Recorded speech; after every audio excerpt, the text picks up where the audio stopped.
Down. on down. Get on down. Go to ya. Go below. Go to ya. Go.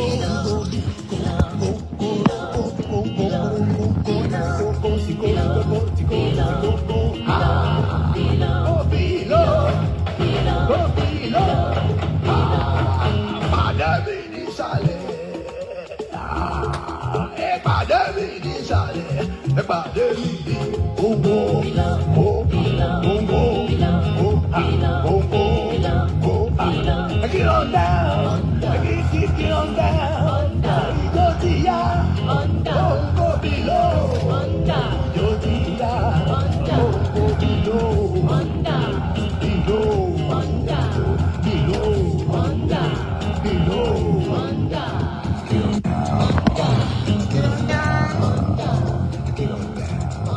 Yeah, so Conco below Laura. Good afternoon. Good afternoon, everybody. Sorry. Good afternoon.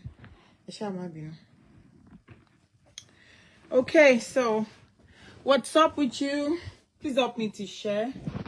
Help me to like and then love the show. Yeah. Too busy. How are you all doing? Please help me to share. Thank you. Thank you.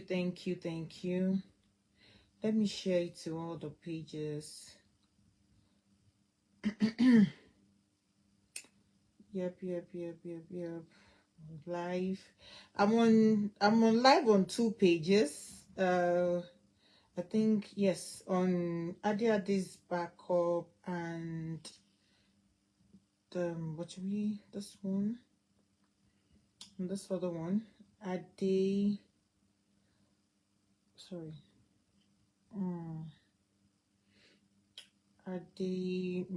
Discussion hub, yeah. I've asked Facebook to help me change the page. To help me change the page name, and then let me see if it has been done. It might be on. Sorry. I'm trying to share the shows and to be sure that everything is going in smoothly. Shawapa. Bawuni business, and then where is this? Oh my god. Okay. All right. Let's see. Sorry, please help me to share the show. God bless you as you do so. I'm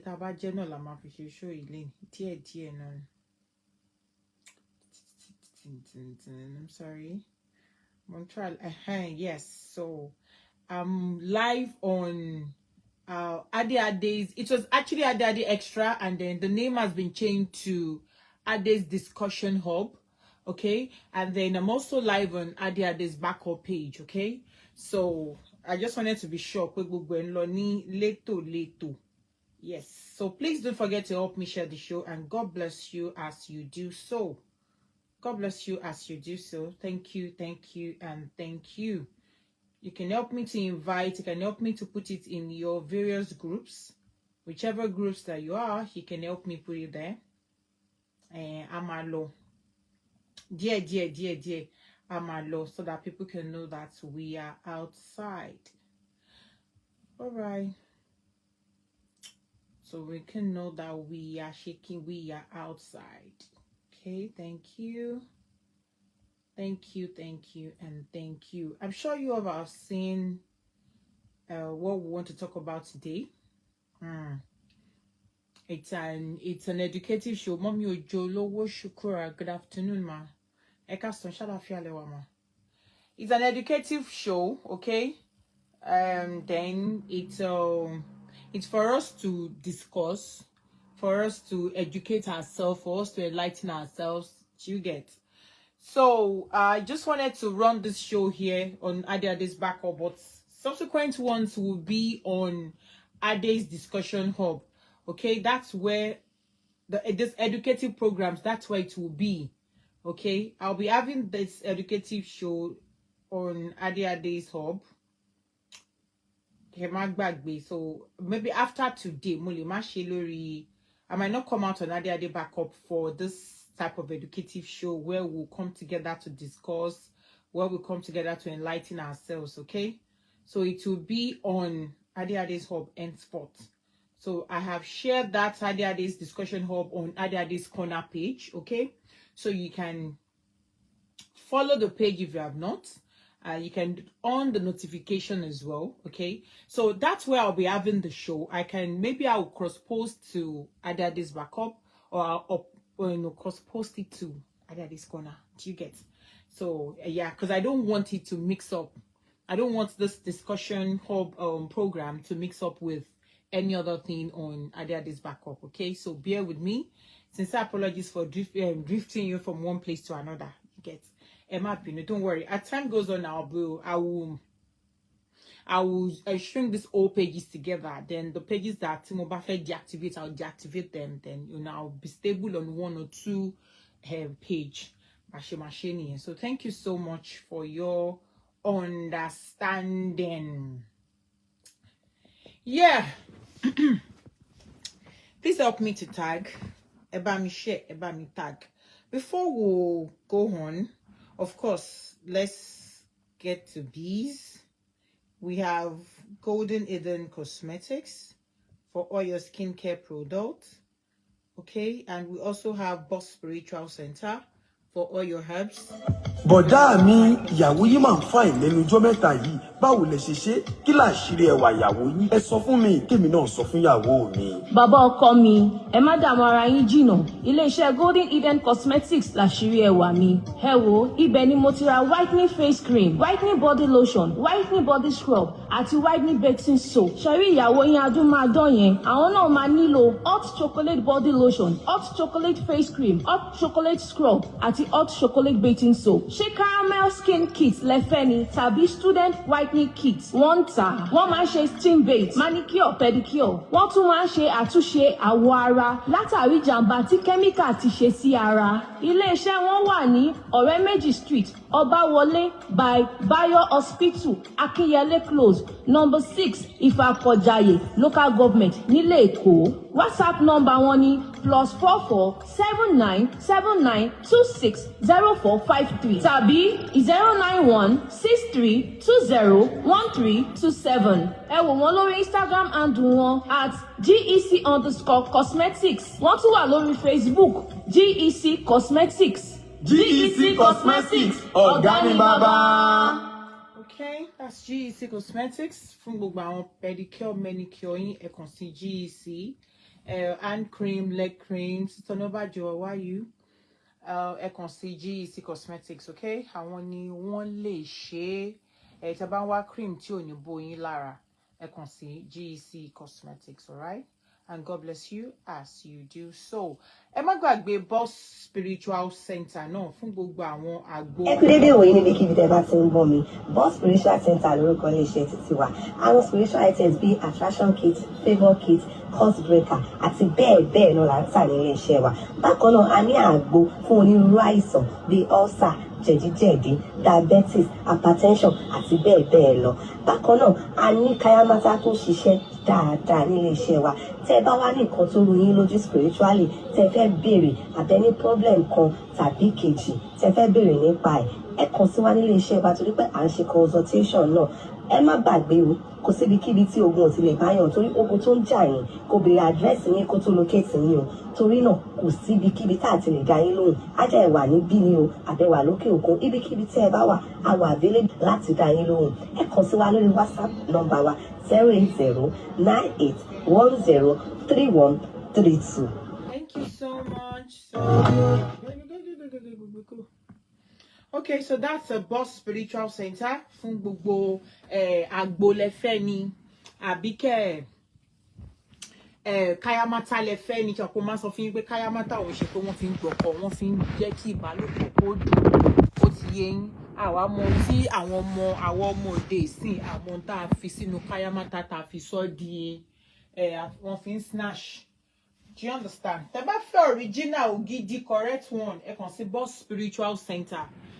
Fún ẹ dẹ̀ fẹ́ mọ bó ṣe ń lọ, bóyá ó ní kankan tó rú yín lójú, bóyá ó ní iṣẹ́ yín tí ò lọ déédéé, àbá ọjọ́ ọmọbìnrin tó ń lálàkàlà, kàn sí Boss Spiritual Center. Àwọn ni wọ́n lè ṣe, okay? Ẹ kàn sí wọn lórí nọ́mbà wọn, ẹ lọ sórí page wọn lórí social media, kẹ́ ẹ bá wọn sọ̀rọ̀. Thank you and God bless you. Okay, so you're most welcome to today's educative show. Okay, like I said, it's a discussion-based educative program, and I would love if we all do what? Participate, either by calling in or by dropping your own opinion and contributions on the platform through your comments. Okay, and then also, like I said earlier, I said this kind of show, I have a page dedicated to that, and that's the Ade's Discussion Hub. So I'm actually cross-posting right now, so we know what live listening. So if you come across, if you are on Ade's Discussion Hub, you're most welcome. That's the page that I'll be using for programs like this. Okay, so henceforth I will be using the page. I might not be using this backup page for it. Okay, so please, if you have not followed the Ade's Discussion Hub, please do so. And if you have, please turn off your notification so that I will try as much as possible to be coming out almost every day. I will try. But if not, I'll try to have the show like 3-4 times in a week. Like I said, it's just for us to educate ourselves and also to enlighten ourselves, okay? And then, God bless you for your love and for your unending support. So what do we have for us today? I'm sure you all have, you've read the topic for discussion, and that is, we want to talk about confession. Like, what is confession? What does it mean when somebody says, oh, I want to confess?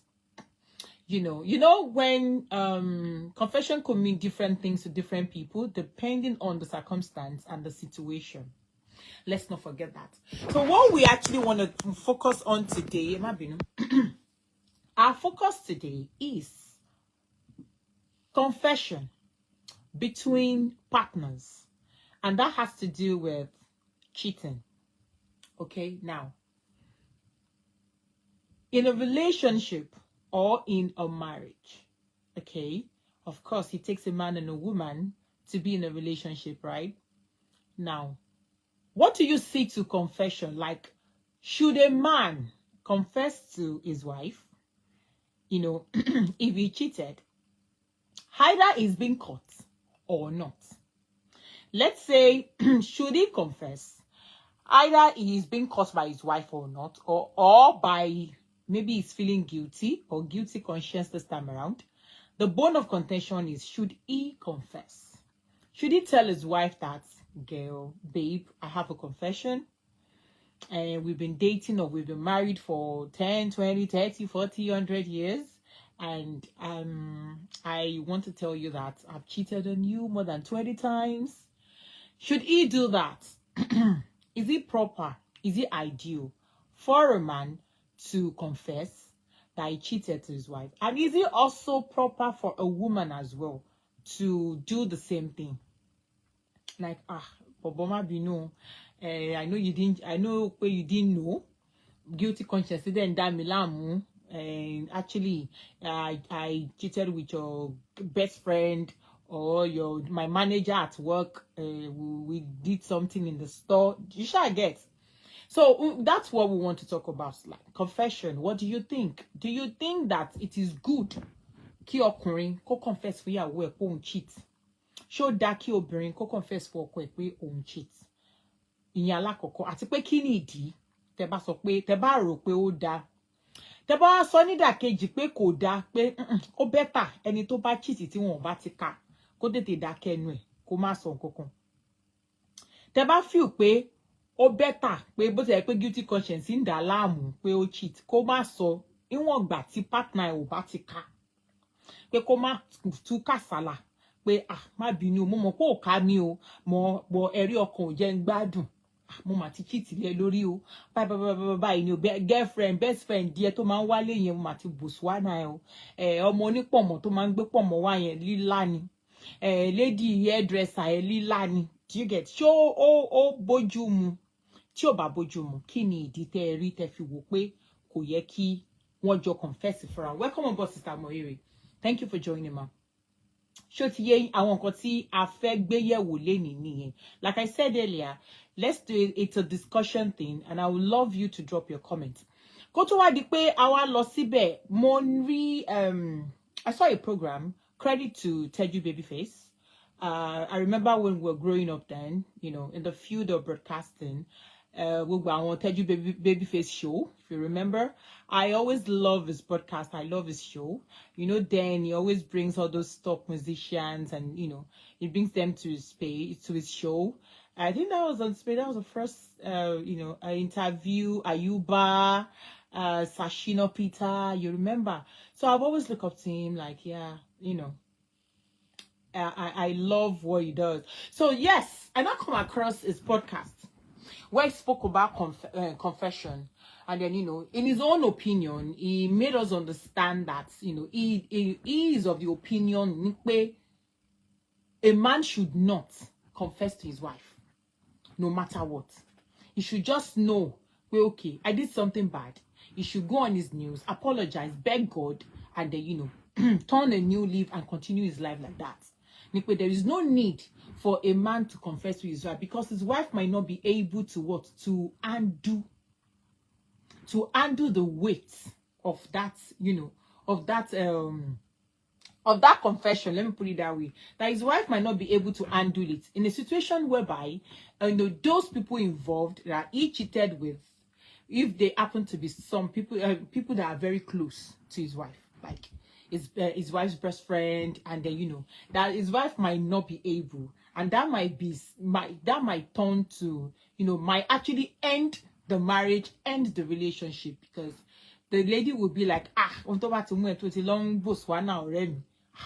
you know, then you can kill, blah blah blah blah blah. So what I'm going to do now is I'm going to play Teju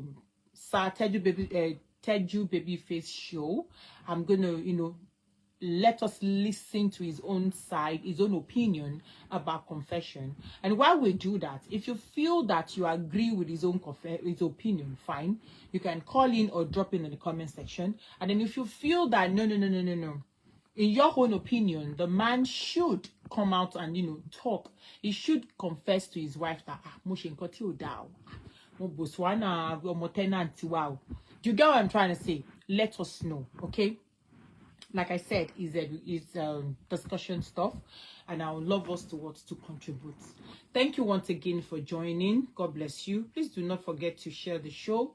Like I said, for those of us who join, the platform I'll be using for this educative show will be Ade's discussion hub, and then, you know, I've shared it on my normal Ade's page, so you can follow if you have not, turn your notification.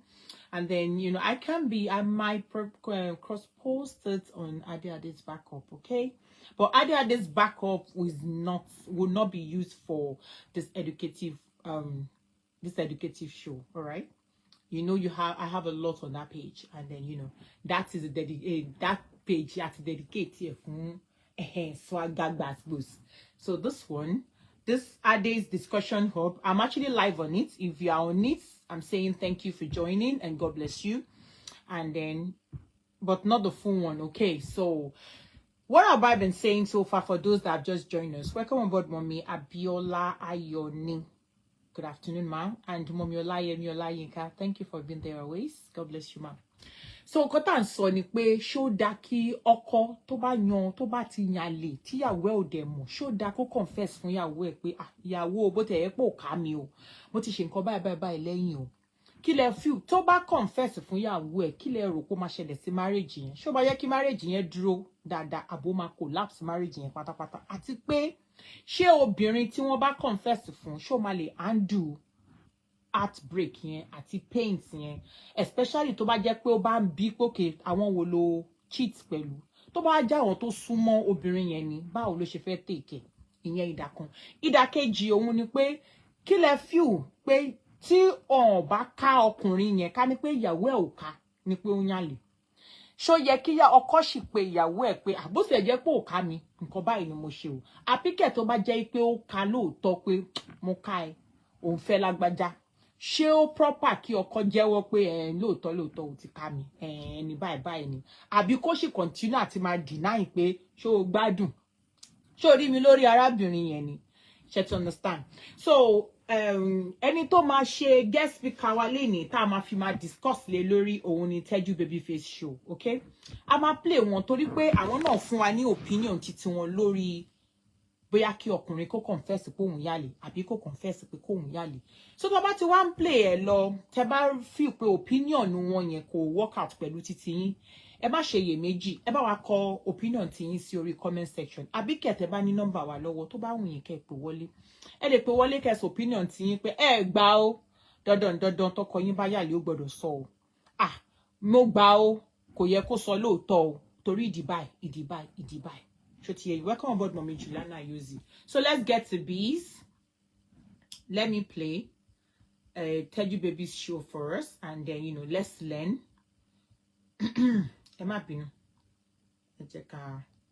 Wife or your husband, but you cheat on your wife, okay, or your husband, but especially your wife, especially men. If you cheat on your wife, don't tell her. Don't confess. If you cheat on your spouse, don't tell them. Do not ever do it. It is one of the most catastrophic and damaging things you can ever do in your life. Don't do it. And I know you've been told something else all your life. People will even quote the Bible to support the idea of confession. They will say that if we confess and repent, then our sins are forgiven. Okay. Excuse me. That is to God and from God, not to man. It is confession to God, not to man. Do not do it. The first question you must ask yourself is this. What exactly are you trying to achieve with your confession? This confessing that you want to go and do. What is the objective? Ask yourself that question. Because people who confess manage to convince themselves that they are trying to come clean, that they are being honest. Okay. But the reality, the truth is, you are not being honest. No, you are being manipulative. If honesty were your greatest strength, then you would at least be honest with yourself as to why you want to confess. Because the reason you want to confess is not because you are honest. The reason is because the weight of guilty conscience is killing you. And you are looking to share it with somebody. You are looking for somebody else to bear the burden with you. Sorry, Mommy often said, I agree with this speaker, do not tell. Please, can you expatiate on that? Why do you think that, the man or the woman in question should not tell his or her partner that he or she cheated? Please let us expatiate here. I'm bad on speaker. Or alternatively, you're trying consciously or subconsciously to sabotage your relationship. And you are hoping that by telling your wife or your husband, your spouse, your partner, your significant other, you are hoping they will do exactly what most people do. That they will go up in flames and torpedo and grenade and scatter the relationship. That's what you're hoping. In other words, there is no benefit to your spouse when you confess. All the benefit is yours. So at that point, what he said, do you agree with that?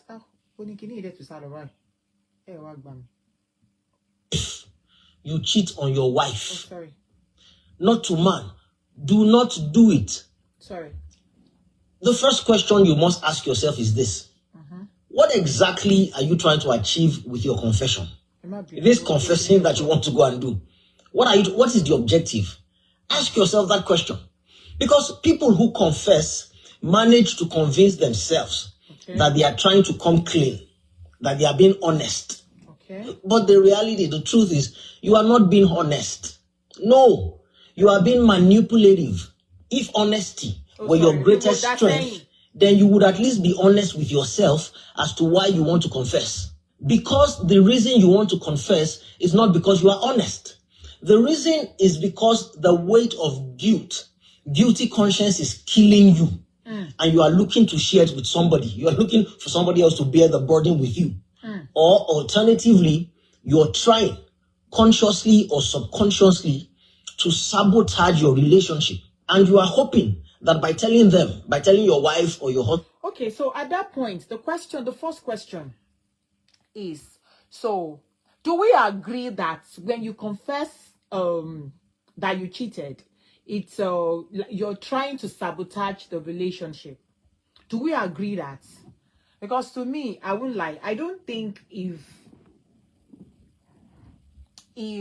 let's say I cheated on my boyfriend, and of course guilty conscience won't let me be, and I want to tell him that, okay, I want to like speak up because I feel he has done so much for me. He has been faithful to me all along, that I feel me doing that to him is not, it's not right. Now, if I don't see now, I don't see me confessing as a way to sabotage the relationship with him. I see me confessing that mo cheat as a way to, like, as a way to be clean, to come clean, to let him know that I've done something wrong, and a way to like appeal to his conscience, or appeal to his soft mind, like asking for forgiveness. Do you understand what I'm trying to say? Like me trying to ask for forgiveness. Bobo muti sheo. Muti lo she pala nita. I know I think it now depends on the kind of person he is. If he would take it lightly with me, if he's gonna forgive me, or he would say, do you get my point? So for me, I don't really believe that when we confess, when we tell our partners what we've done, we are trying to sabotage that relationship. I don't believe in it. If you feel that what our speaker said is right, you can, expatiate, you can tell us your own opinion, but that's my own opinion. Mommy Oluwakemi said he would use it against you in future, okay? So in your opinion, you feel he or she should not tell each other, you've cheated, I've cheated, and all that. Mommy Juliana said, let him seek forgiveness from God and change. I don't wish to hear it from him, because if I hear it, I will not be happy. Okay, Mommy Juliana, all right. Austin said, the day you confess, the marriage is gone silently. Confessing to your partner is manipulative. Walaikum salam, Prince Temi. You're welcome, man. Let's continue. Your spouse, your partner, your significant other, you are hoping they will do exactly what most people do. That they will go up in flames and torpedo and grenade and scatter the relationship. That's what you're hoping. In other words, there is no benefit to your spouse when you confess. All the benefit is yours if you cheat on your wife. Let's go to the next Have you ever heard that saying that ignorance is bliss? Yes, they say ignorance is bliss. That what you... Okay, ignorance is... My wife cornered me in the kitchen. Oh, sorry, sir. Not confess to cheating. Take all of that guilt. Oh, have you ever heard that saying that ignorance is bliss? Okay. Yes, they say ignorance is bliss. That what you don't know won't harm you or won't kill you. Okay. Well, in reality, it is one of the shallowest pieces of coruscation and thinking. Because in reality, what you don't know will kill you most of the time. It is what people don't know that kills them. Now, that's another point. So, Koko, we've said that I of the opinion that when you confess, you're not confessing to sabotage the relationship. You might be confessing to, like I said, to, like, guilty conscience won't let you be. And you want to seek for forgiveness. Okay? It's not necessarily that you want to end the relationship, but that you want to seek the guy's forgiveness, or you want to seek the lady's forgiveness, or, whatever. Maybe you feel that things are not going well for you, and then you try to cast your mind back, and then, maybe you'll be like, I'm not faithful to this guy. I'm not faithful to this lady. I think I need to retrace my step. And how do you do that? You decide to what? You decide to, you know, go to him or her to say, okay, babe, I've done something wrong, and your eleda is punishing me. You know, those things now, all those stuffs we do. And then, you know, you decide to, you know, let the cat out of the bag. Oh, I've cheated, multi-cheat, and then, you know. You can tell me feel pé confession is tó wà fún yín. Pé jẹ́ ká bẹ̀ ara wa, jẹ́ ká dáríjì ara wa. Mo ti ṣe nǹkan tí ò dá. Because I look at it like, if my man walks up to me and tell me, okay, babe, I did something wrong. I want, A whole lot of the time. And I want you to forgive me. Okay, what did you do? I had an affair. Me the shame, you know. So it was me. You know, I don't know, maybe it's me. The fact that he said he's bold enough to walk up to me and tell me that. Mole binu, but I'll let it go. But like I said, me mo tell me. So to me, confession to me might not mean pay your fair end relationship. To me, it could all mean pay you want to come clean, and then you've learned your lessons, or you have decided to, you know, stop your ways, and then you want to be truthful. Now, the next thing that, you know, the next thing that he said here, it's about that what you don't know doesn't kill you. For me, yeah, what you don't know doesn't kill you. And for real, if a woman doesn't know that a man is cheating, will she die? Will she feel any pains? Do you get my point? Ibele mi ti coin pe yes, nǹkan téèyàn ò bá mọ̀ kò ń pààyàn. On the normal norms. Yes, ọkọ kúrò lé ó jáde, ó lọ bíṣẹ́ ó dé. If you don't see any traits, if you don't see any trace or anything to jọ mọ́ pé ó ń cheat, will you sit down in your house, or will you be thinking in your heart of hearts pé bọ̀bọ́ yìí yàn? No. Until tó bá rí traces. Or you ring cocoa, àbórí oríṣiríṣi pef lára ẹ̀, àbí nǹkan ló máa wò pé pef obìnrin ṣe wá rùn lára bọ̀bọ́ yìí báyìí. Do you understand what I'm trying to say? So, ìkan tèmi feel nípa òwe yẹn ni pé what you don't know doesn't kill you. But what you know will eventually be in your heart, will eventually be in your mind. You will continue thinking about it. Once you are aware that your man has a girlfriend or your woman has a boyfriend, it will always be in your mind. It will always stick to your mind. Anytime the guy walks out, I mean, oh, Martin Love, because the first thing to marry, you go, boy, it's in law. What is in law, baby? Do you understand? Let's hold on. Mommy, nobody just said it depends on the gravity of the cheat, okay? So you're saying that your man can confess to you, but it depends on the gravity. That's when you will know what to do, whether to scatter the relationship, right? Mama Lori said, no man or woman would ever be happy. Okay. It also depends on the personality of the spouse being confessed to and the gravity of the confession. Uga. For me, it is better. Oh, so Mama Nobajo, you are saying it is better for your man to confess to you, right? Okay. Austin said, you just broke the trust by confessing to him. Men forgive, but that relationship is gone. Trust me. That's the men's side. What about the woman's side? What about our woman? Talk about confessing for her. Automatically, she marriage relationship is over.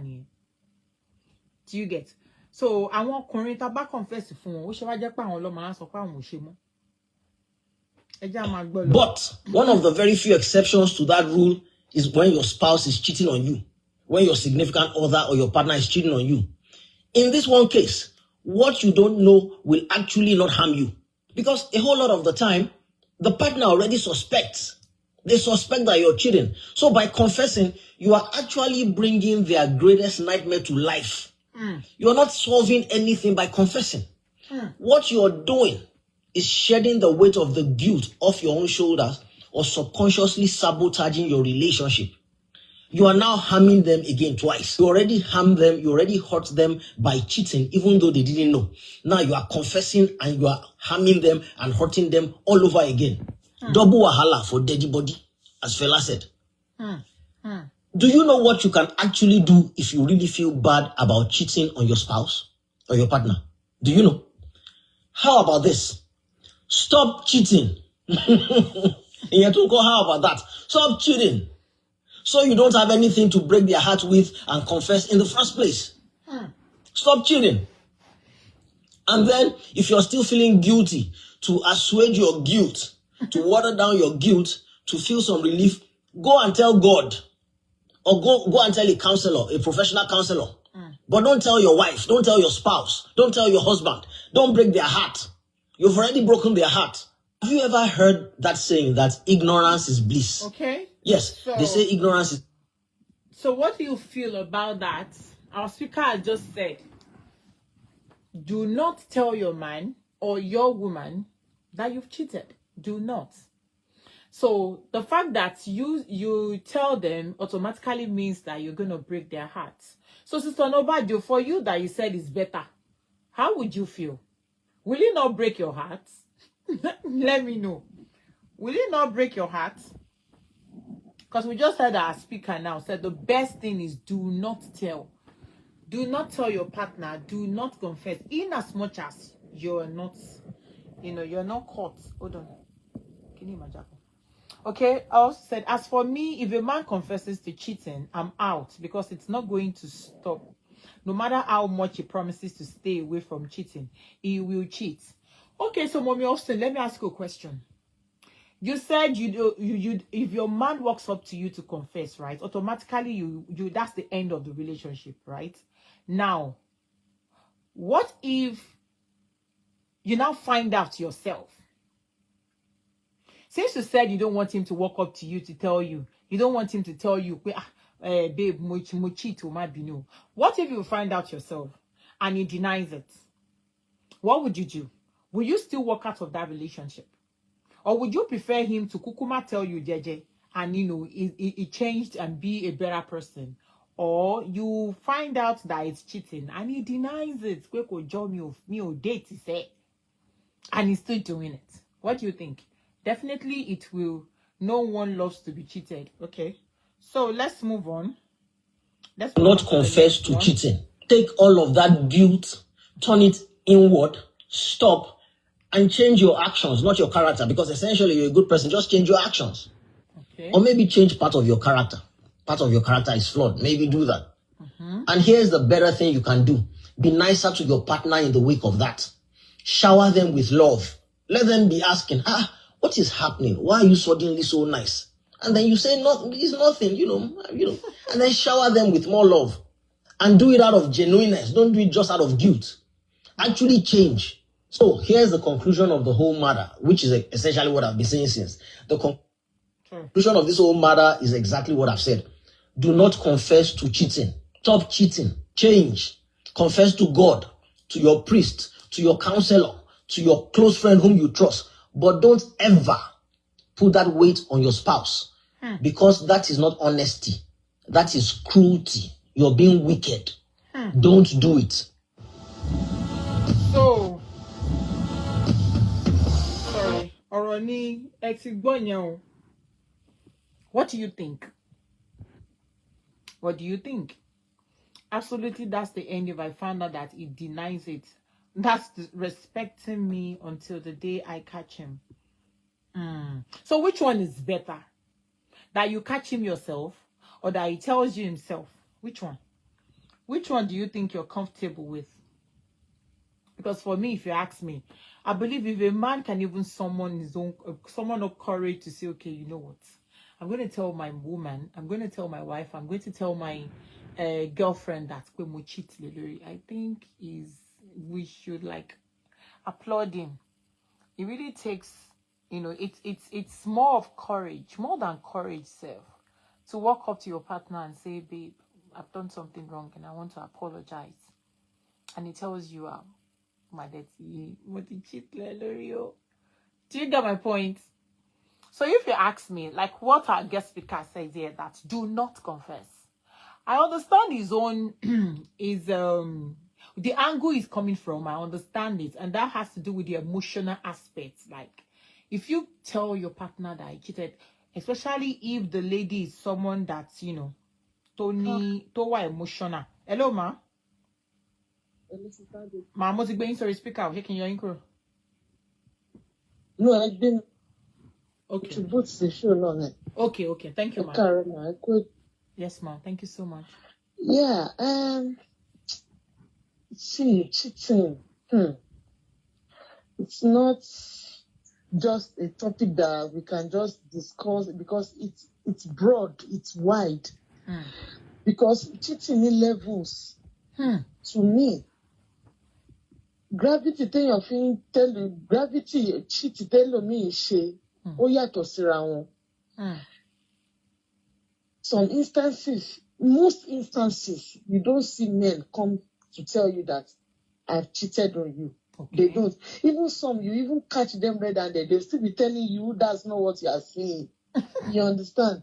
So, it's before you can see a man walk up to you, tell you, then there must have been a consequence that has been attached to that cheating for him to come to you and tell you. Probably in the process, somebody is pregnant, the lady is pregnant, or that cheat has led to something that he has no choice. He has to let you know, because if he doesn't let you know himself, you eventually find out, and it will, it will lead to, a very big issue. But in that case, if your man comes to you, probably I'm sorry, I didn't mean to. It now depends on how the woman wants to take it. But ordinarily, before you see a man, probably the cheat is a clean one. Nobody knows, is a coded one. You will now walk up to you and tell you that, you can't see that. You can't. So that cheat must have led to something before that man will come to you to confess. Okay. And this saying that in continue mokole bug me, in ayeti yato. Àìmọye lomi tó ń cheat. We're from about Monalayo. Tó jẹ́ pé ọkọ ẹ̀ ti ní HIV. Ó ti ṣe. I've heard about stories of the guy knowing already that he has one disease or the other, and he kept it as a secret. The wife would be like, me, I'm not interested. Me, fẹ́ mọ̀. Me, nǹkan téèyàn bá mọ̀ ń pààyàn. Títí táìsàn máa fi pa. Tó máa fi mọ̀ báyìí, ó ti late. So I'm always I'm always of the opinion that if you are able to find out things yourself, do it. It's not as if talking you. That's one tobacco you always have a problem for being your friend. But once in a while, try to checkmate. Try to do one or two findings, because we are human. These men, they see different women, attractive women. Those that are more even attractive than ìyàwó wọn. And Ademokwe ọkùnrin kò easy, kò sí saint nínú wọn 100%. One temptation will come or the other, If they don't go to that woman, at times women go to approach men. And it's not all of them that can stand the test of time to resist temptation. I want to be faithful to my wife alone. Bí ojú ẹ̀kan lè dàbí ojú ẹ̀kan gan lọ jẹ́ kí n jẹ́ ń bẹ̀, kí n clean mouth, you understand? Yeah. So ìmí kedere motive pé jẹ́ kí n clean mouth, ìmí máa há tó bá débẹ̀, bóyá bí tó dùn ju títí ìyàwó ẹ̀ lọ ni, tó ti débẹ̀ tó ti há, you understand? Yes, ma'am. Àwọn nǹkan kéékèèké bẹ́ẹ̀ yẹn, tí tó bá sì jẹ́ pé ọkùnrin tó wà God fearing, tó dẹ̀ love ìyàwó ẹ̀, àwọn míì wà tó yẹ kó lè tètè wà corrected tí ò bá ti go too deep. But tí ó bá dúró pé I don't care, nǹkan tí ò yẹ kó lead kó go far because of your lackadaisical attitude to your marriage, to your home, to securing your home, it will go far. And by the time you know, it is too late. Òun lè máa rí tẹ́kù máa ń kọ́ serious outbreak tẹ́pẹ́ obìnrin míì wọ́n run mental oríṣiríṣi nǹkan. So téèyàn bá ṣe ń sọ pé okay, I don't want to lose my mind, you should at least once in a while try to checkmate some things so that it does not come to you unexpectedly, and it will lead to something else. You understand? Okay. So that's my own opinion. No, it's better you know on time. It's like not doing checkup. You don't do any routine checkup for concerning your health. You say, me femo, money high blood pressure, ìgbẹ́la mama ja, ìgbẹ́ni mama sáré kiri, ìgbẹ́ni mama wogun tí mo fẹ́ lò. Títí high blood pressure ma fi pa ẹlòmíì tọ́kọ máa gbọ́ pé slum. That is just the way it is. If you are in a marriage, you are dealing with your man, you know probably your man is promiscuous or not, whichever way. Take time out to do some checkmating once in a while. Tó bá jẹ́ fóònù ẹ̀ ló fẹ́ wò lẹ́ẹ̀kọ̀ọ̀kan ni nígbà tí ò tiẹ̀ fura, tí ò tiẹ̀ ṣe nǹkan tó ti mọ̀ pé ò kì í fi bẹ́ẹ̀ ń ṣe bẹ́ẹ̀ yẹn. Àwọn ìgbà míì wà fẹ́ kó máa lose guard ṣáá ni. Wàá rí one clue or the other. Ìgbà míì wà ẹlòmíì wà ó ní gift of prayer. Ó lè jálà ló máa lá tó lọ máa fún clue pé ó ti tutù jù. Some things you need to just, be up and doing, àmọ́ bó ṣe máa lè máa ṣe mọ̀. Try to do checks. No, kí ogun tó wọlé síyàn lára dé level téyàn ò tiẹ̀ nílé handle mọ́. So that's my own. So if a man comes to you, tells you, I've cheated, mọ̀ pé cheating yẹn, bóyá ó ti lead sí nǹkan, bóyá ó ti mú ni, ó ti ṣàṣemáṣe ń biṣẹ́, ó ti cheat pẹ̀lú àwọn ti sáàkẹ́ ní, bóyá kìnnì kan ti ṣẹlẹ̀, kọ́kọ́ ti lead to something or the other. That's my own opinion though. Okay. So, ọkùnrin, Ọlọ́run wá ṣàánú, and obìnrin, for obìnrin to call out, that's the part of the men. For the part of the women, tóbìnrin bá kàn tó bá lọ cheat, tó lọ jẹ́ pé bóyá ọmọkùnrin tó ẹwọ́rúkọ ra òbídì. Tí máa sọ fún pé Genesis tó sì confess fún ọkọ ẹ̀ nígbà yẹn tóun cheat ní Nàìjíríà. I'm telling you that's Genesis between marriage and ní problem. Most of àwọn ọkùnrin ò lè take handle kóbìnrin wọn cheat. Wọn kì í fẹ́ ń gbọ́, wọn ò lè handle lẹ̀. Nǹkan táwọn obìnrin tẹ̀ ṣe ní shock absorber tá lè gbé pé wọ́n ọmọkùnrin yóò dé pẹ̀lú bí mo ṣe dá sí ẹ tó ó padà cheat on me. Ṣé understand? Àwọn ọkùnrin ò ní shock absorber yẹn. Wọn ò lè take care. Ara wọn gbóná ju àwọn obìnrin gan lọ. So in that case, wọ́n pọ̀ obìnrin tí ò ṣe pé ó ní ṣìnà. Tẹ́pẹ́ that's our way. Tẹ́pẹ́ ṣe mọ̀ bí one error, one black something or the other, even though tóbi bá máa cheat, I believe pé kò ti ní ọwọ́ kankan ní, but okay, maybe one situation, one thing has led to the other. Tí ó padà wá ṣẹlẹ̀ bẹ́ẹ̀. She understand? Yes, ma'am. Màá sọ pé kóbìnrin yẹn kó ra ṣe kí ni kó ṣe mẹ́rẹ́, because ọkùnrin ò ní àyà láti gbé gbogbo orú nǹkan bẹ́ẹ̀ yẹn, nǹkan tó máa da marriage yẹn rú nìyẹn. Nǹkan tó máa da marriage yẹn rú nìyẹn. So ìyẹn ni mo ní kí n sọ. Okay, so before you go, ma. So if I get you correctly, ma. Sorry, yes, ma. So if I get you correctly, ma, you mean to tell us that? It's okay, then. It's okay. Sorry. Am I just for you time? No. Yeah. Sorry. Okay, ma. I'm going. Okay. So if I get you correctly, ma, so you're telling me that a man. Okay, let's start from you. You prefer your man to walk up to you and confess that, I've cheated, right? Well, if he thought that lead the CEO but he bore her, like I said. I don't know, but hold on. You let me start. You prefer him walk up to you to tell you that ma binu eyawo mi mo yale mo cheat, right? One. Then number two, you believe that for a man to walk up to you and say that, mean pe bobo yen ti ha. Yeah, exactly. Okay, so you don't believe that.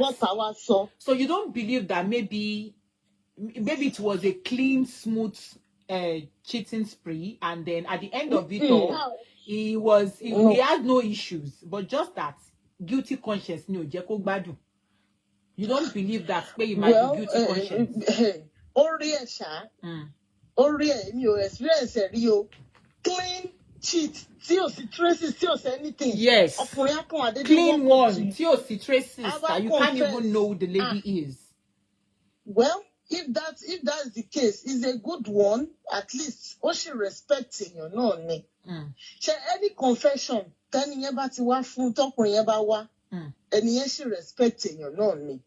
Okay. Ògùn ẹ̀ ń sọ pé ó wá depend lórí gravity cheat yẹn kéèyàn tó wá mọ decision tó fẹ́ tó kó okay jẹ́ ká gbójú tó bá ti jẹ́ pé nǹkan tó le tó ṣe nǹkan tó ṣe kinní kan ni then that one will determine the decision tí ìyàwó yẹn fẹ́ take but tí ọkùnrin bá fún ẹ wá tó wá confess tó ṣe respect wà bẹ́ẹ̀ ni or kó jẹ́ wípé clause wà ló ti mọ̀ pé tí ò bá mọ̀ sí ó máa padà mọ̀ later.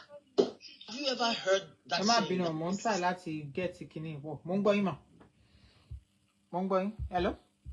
So náà ni yes ma ẹ ló ṣe wà pẹ̀lú mi so opinion mi náà nìyẹn pé well tó bá wá tó confess fún yàn fúnra ra ẹ̀ okay it's a good one kéèyàn gbà pé ó sì respect èèyàn ló wò pé okay let me confess okay so either way bóyá ó mọ̀ pé ó ṣì máa mọ̀ later or not ó sì respect èèyàn náà ló sì fi sọ ẹni tí ò bá pọ́nyàn lé tí ò bá respect èèyàn pé ẹ ó mọ̀ náà nìyẹn whatever you understand. Yes, I do. So irú nǹkan bẹ́ẹ̀ yẹn kéèyàn àzobìnrin tó bá jẹ́ nǹkan téèyàn lè gbà mọ́ra fine tí ò bá dẹ̀ lè gbà mọ́ra the decision is for the woman to take. Okay, so for the woman now according to you are saying pé ọkùnrin ò lára gba kí obìnrin sọ fún wọn pé òun yà lè lé wọn lórí right.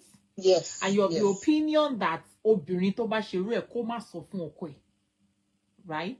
Yes, I'm of that opinion. Tóbìnrin yẹn ò bá ń ṣe ẹni tí ó ti ń ṣe pẹ̀ tẹ́lẹ̀ bí atọ́kọ ẹ̀ ti ń ka ọ̀tọ̀ ti ń read àwọn traces kankan ṣe understand. Yes. So ṣe because tó bá fi lè sọ tó dẹ̀ yẹ pé bóyá ṣe mọ̀ àwọn lómi ò justify. Oh yeah, you know where it's a confession là ń sọ̀rọ̀ nípa ẹ̀. So of course exactly. So me justify it but if that is not our way. Bóyá one thing ó ṣàṣeṣe báyìí. Bóyá manager kọ́ tètè jù fún no store àbí kankan. Something tí ò dẹ̀ ṣe nǹkan tó fẹ́ padà sí. Okay. Tó dẹ̀ mọ̀ pé kò ṣe pé òun máa ṣerú ẹ̀ mọ́ or something. It's better kó sí lẹ́nu ẹ̀ because tó bá sọ my sister ibi tí marriage ti máa dàrú nìyẹn. Wow. Yes. Because ọkùnrin ò rárá gbé sí. Okay. So ọkùnrin ò lè gbé wọn ò lè handle ẹ̀. Okay, ẹ má bínú. Ẹ jẹ́ n tún wá bí yín. Now, ọkùnrin tó bá sọ fún ìyàwó ẹ̀ pé òun cheat. Ṣé marriage yẹn máa dàrú àbó sì máa dúró? Òun náà ni mò ń sọ pé ó depend lórí gravity. Okay, sì tó bá sọ fún mi pé o cheat. O bá àbúrò mi sùn. Ṣé mo pé ìyẹn yàtọ̀ sí pé o cheat o bá secretary ẹ sùn. Secretary a sì lè understand a sì lè wá bá ṣe lè mú yẹn kúrò. Okay. But o cheat o bá àbúrò mi sùn o bá cousin mi sùn o bá family mi sùn o bá best friend mi sùn. Ọmọ aláyọ̀ mi. Ṣé mo rí àwọn nǹkan bẹ́ẹ̀ yẹn? Okay, so àwọn yẹn tó bá pé okay best friend and all that tó bá confess pé okay I'm sorry sweetheart I cheated on you and then you know I slept with your best friend. I'm sorry, I'm not doing it again, but I just feel guilty conscious. How would you feel when he tells you that? Are you still going to be in that marriage or automatically you're ending that marriage? Well, in that case, our best friend ó lọ fà o because best friend tó bá lè jẹ́ kí ọkọ mi kó get down pẹ̀lú ẹ̀. Best friend yẹn yẹ kéèyàn sá fún ni because tó bá lọ plan tó lọ pa ní nǹkan tó ti lọ dùn mọ́ra wọn tó lọ ṣe tó lọ fẹ́ra wọn mọ́ fẹ́ra wọn mọ́ wọn kò jù sí fúnra wọn ni wọ́n má fẹ́ra wọn mọ́ gan once dey there sister Ade once dey there ni àgàgà kó wá lọ jẹ́ pé ọkọ yẹn wá lọ láìkí ẹ̀ ẹ mọ̀ pé kíní yìí risk ni tọ́kọ ẹ bá ti lọ tó nǹkan tó lọ dájú títí ẹ lọ wò níta. Or tó tẹ̀ lọ bọ́ sẹ́ni tó wà bóyá ìwọ ìyàwó lé òun ṣe ò lọ anything extra to enhance anything you are just your natural self. Ẹ̀dẹ̀jọ́ ńlá ìkara yín bẹ́ẹ̀ kó wá lọ pàdé ẹni tó ń lo títí ẹ̀ tó tún enhance títí ẹ̀ tó lọ pé ọmọ rere. Welcome aboard Mommy Olufunke Audio. How are you ma? Mommy Roslyn, how are you? Ó máa breed more dangerous things in it because ọkùnrin they are crazy about that stuff. tó bá dẹ̀ ti lọ rí pé àìlè dùn ju tìyàwó òun lọ, it takes the grace of God fún ọkùnrin bẹ́ẹ̀ láti já padà. So gbogbo nǹkan tó máa attach mọ́ káyámátá fi káyámátá gbọ́ ọkọ yẹn. It's not as if ẹni pé bóyá voodoo kan ó wà attached but títí táyé bá ti lọ dùn ju títí ìyàwó lé lọ tó experience ibi tọkàn wọn máa wà nìyẹn. Ó take ẹni tó ọkùnrin tó bá rí bí responsible God fearing tó máa tún nǹkan rò pé àwọn ọmọ mi marriage mi gbọ́dọ̀ jókòó pẹ̀lú ẹ̀ kò gbọ́dọ̀ break ló máa but pẹ̀lú ẹ̀ náà marriage yẹn náà ìjì máa jà níbẹ̀ ṣáá ni. Ìjì máa jà tí àwọn lẹ́yìn ò bá dẹ̀ tètè find out pé it's like something is going wrong kó tètè múra ṣàdúrà irú nǹkan bẹ́ẹ̀ ló máa wá padà break home yẹn. Maybe at the end, long run, the man will be forced to marry that woman. Bí ẹ tí ẹ bá yẹ pé single lady ni. But tó bá lọ jẹ́ pé bí ọ̀rẹ́ wọ́n bẹ̀ sí ní nọ́ọ̀sì bí akọ́ wá bó ṣe máa eliminate ìyàwó lé ni o. So it's dangerous. Tó bá ti lọ jẹ́ wípé ọ̀rẹ́ family or gbogbo àwọn very close associates tí ìyàwó yẹn ọmọ á bẹ́tà kí woman yẹn kó step aside. Or I don't know ṣá but dangerous for woman, so it depends on how the person wants to take it. Okay, so now a ti sọ tọrọ ọkùnrin sóbìnrin pé confession kóríṣiríṣi. It's far. Bẹ́ẹ̀ni. Ọ̀pàdé tó lọ sì ti ẹ̀ wàhálà ti dé nìyẹn. Welcome on board, bro. Harassment is sweet, bro. Not serious. So ti yé ikọ̀ so nísìnyí. Harassment ti dá lérù ẹ̀sùn. So ọkùnrin confession ọkùnrin sóbìnrin nìyẹn sìn pé tó bá jẹ́ pé ó lójú tó bá já àwọn kan ni marriage yẹn will be go ó máa lọ àbí. Now confession obìnrin sí ọkùnrin nísìn ìyàwó tó confess fọ́kọ ẹ̀ ní pé ó ti cheat lé ẹ lórí. Irú marriage yẹn ṣé ó sì máa dúró ṣé ó sì máa work.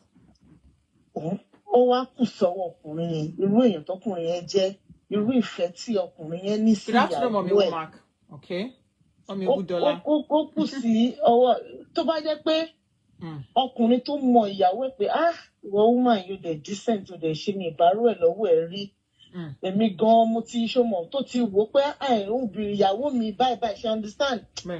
It takes that kind of very man tó nífẹ̀ẹ́ ìyàwó ẹ̀ dáadáa á dùn ó definitely ó lè wò pé torí mi ìbárò ẹ̀ lọ́wọ́ ẹ̀ rí ó yá wá ṣèlérí fún mi pé irú ẹ̀ ò ní ever happen mọ́.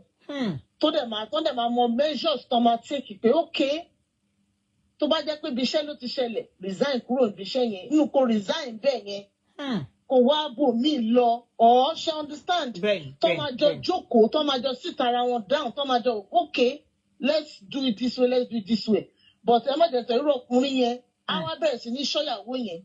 Ìṣọ̀kúṣọ̀.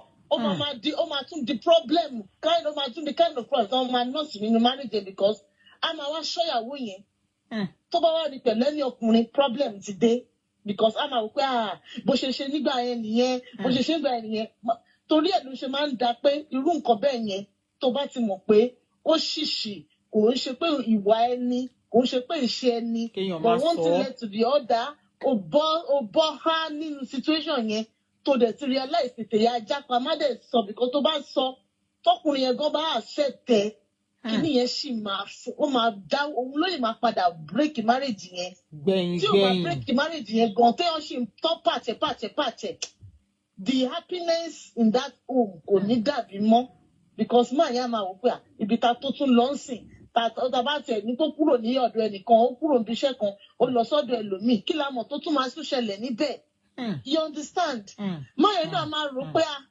ṣé ẹni yẹn good jù adé orí ọ̀kín welcome màmú gbọ́ yín. ẹni yẹn náà máa rò pé àbí máa yẹn good jù mí lọ ni a máa fẹ́ máa wá ọ̀rọ̀ lẹ́nu ìyàwó ẹ̀ pé òkè ìgbà tó ṣe dání fún gbádùn ẹ̀ so kí lẹni yẹn ṣe sáà wo ló ṣe fún ẹ àwọn ọkùnrin ọmọ máa bẹ̀rẹ̀ sí ní so kí nìyẹn kò sọgbọ́n òun ló sì máa padà break home. Yes so tóbìnrin yóò bá ń ṣe oníṣìná bí mo ṣe sọ the best thing tó dẹ̀ ti mọ̀ pé eléyìí tí mo ṣe kò gbọdọ̀ ṣẹlẹ̀ mọ́ láyé tó dẹ̀ restrain from it is the best thing is for her to just shush tó bá mọ̀ pé òun sì fẹ́ keep home yẹn That's it. Thank you so very much. So in other words, to crown the whole thing up is, it is better for a man to confess to his wife. There is still tendency that the marriage will still work because of the nature of right? But it is very, very unwise and foolish for any woman to open up her mouth and confess to her husband that she has cheated her husband. Right? 100%. Yes. Okay. Thank you so very much, sis. Thank you for very welcome. Thank you for your contribution. All right, ma. Thank you, ma. All right, thank you so much. God bless you, ma. Okay, so we're still on it. The topic we are discussing on is confession. That is, as a partner, both partners, is it proper or is it ideal? Is it right for you to confess to your wife or wife to their husband that, oh, hey, babe, I have cheated on you. I'm sorry. Guilty conscience will not let me be, and I promise I won't do it again. Blah, blah, blah. Is it proper? Is it ideal? Kini advantages and kini disadvantages. Okay, and I've got a lot of people. Mommy Olayomi said, Mommy Obudola. Okay, Mommy Olayemi said, yes, the speaker is right. If a woman should confess to his husband, that's the end of the marriage. So we're trying to say, absorber. Abi? Mommy Olayomi said, sometimes men confess when side chick threatens them. Okay, so reasons why you feel that, hey, good to hear your voice. What's up? Hello, ma. Yeah, I'm on live for about a month. So she first dancing. Hello? Yeah, I'm on live, sir. She first dancing. Oh, okay, sis. Okay. Yes, you're on speaker now. Good to hear your voices. How are you? Thank you. All right. Please go ahead. It's better to me. Ó better kí ọkùnrin yẹn kó sọ fún mi kó fẹnu ara ẹ̀ ṣàlàyé fún mi than me finding out. That's just it. Because kí tó bá fẹnu ara ẹ̀ ṣàlàyé fún mi, màá sit up bẹ́ẹ̀tì mi. I will know what I want to do. But finding out on my own, what's the because like. Mommy Yinka, sorry, I'm not sis. Mommy Yinka, you're most welcome, ma. Ekabo. Mongo insist, continue. I'm talking from experience. God bless you, ma. I see you, sweet. What's up?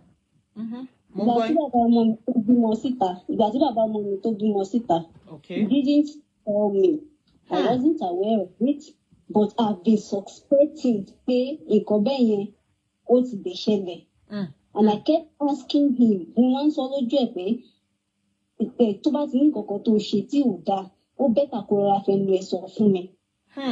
because if I find it out in another place, you won't like it. I always tell them that like that. So now, when we now had the baby outside, he didn't tell me. My father-in-law was aware of it. He couldn't pick up his phone. Receive the coin. I didn't see. And our daughter's birthday is coming up. Few days to that day. So I started suspecting something. If I raise the topic, birthday he will left. He leave because as I think leave apart. We are not living together. So the topic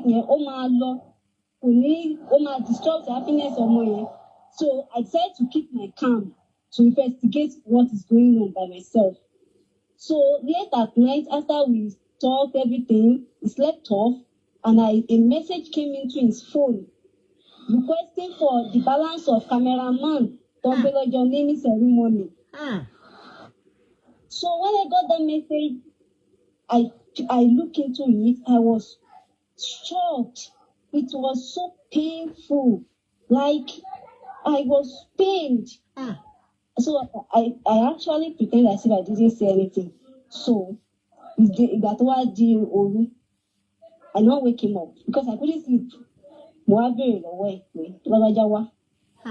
She'll be Mosika. The girl. He was like, chauffeur Pamini, Joto Yolong, Pami. I was like, Paeke, what will I do with your iku? What do you know now? Of course, Sister Koriski, you're most welcome. Mm-hmm. We wanted a polygamous family. My husband has always, my ex has always been a shitter anyway. That I knew. So I a chronic cheat, right? I'm telling you. Okay. You know, for somebody to shit to the extent that I went to the hospital and I was asked to do RBX. So one of the doctors was like, one HIV test. Because now doctor, it doesn't need. Because I was just skinny. So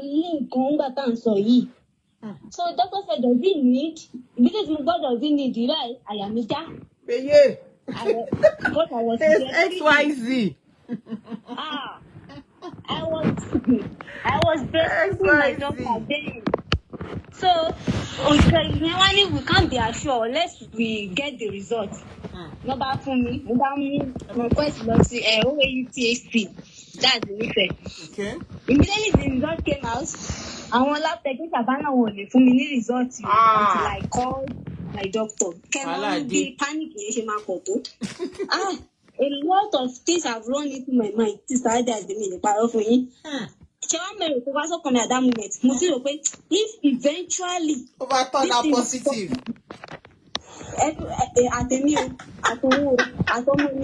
We are going.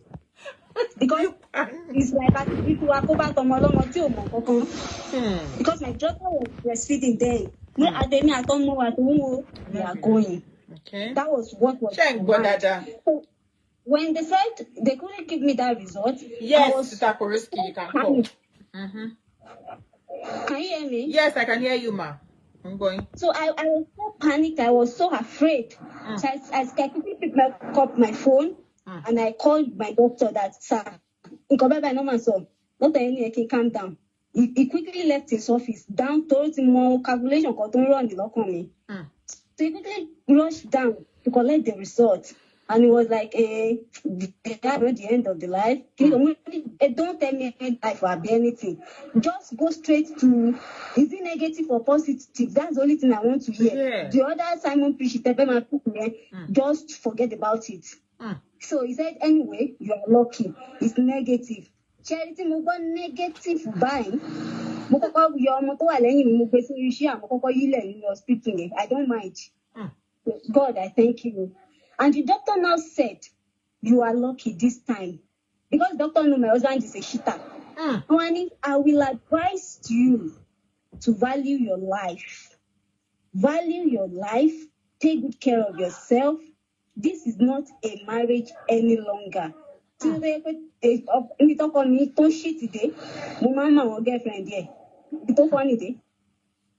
even particular one every Sunday.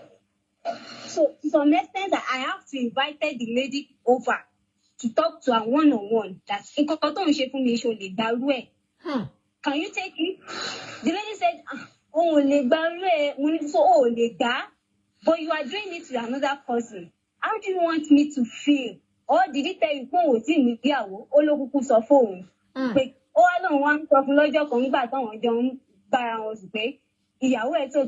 you ajẹ́pọ̀ tí ń ṣe níta nìyẹn ni ò jẹ́ kó dá ẹ lóhùn o.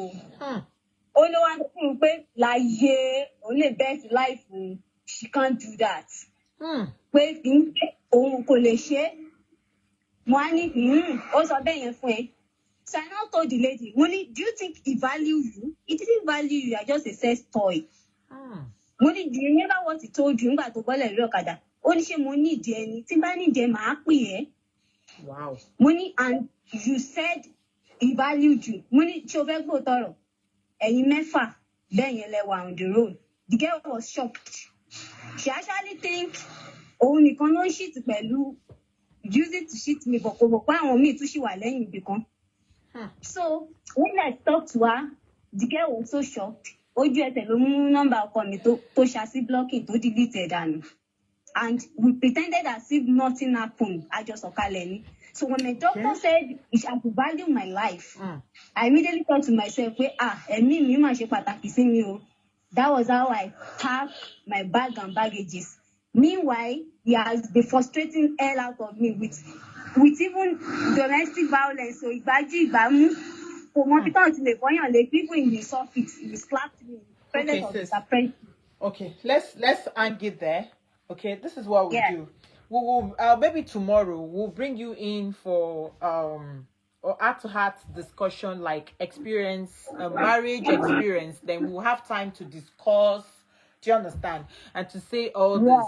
Now, what the question I have here is confession, and that is you've said that you prefer your man to work for Yes, I you, prefer right? he told me. To bá sọ fún mi, ó better. Okay, so tó bá wá Kí n gbọ́ sọ látẹnu yẹn, ẹ̀.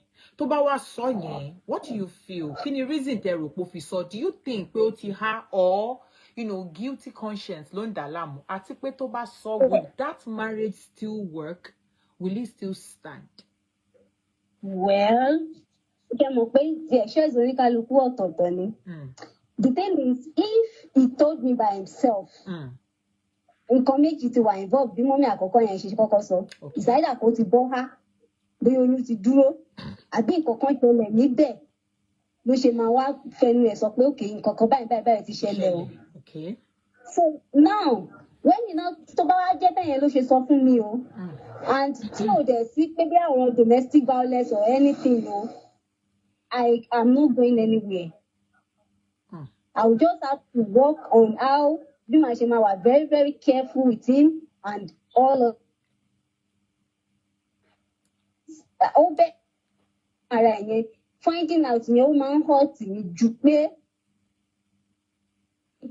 though ó máa dùn mí o but at least ó ṣàtìfẹ́nu ẹ̀ sọ fún mi tí ò bá wá sọ tí mo bá lọ mọ̀ later nǹkan èyí tó ń ṣe lẹ́yìn mi tí mi ò mọ̀ báwo mo ṣe fẹ́ mọ̀.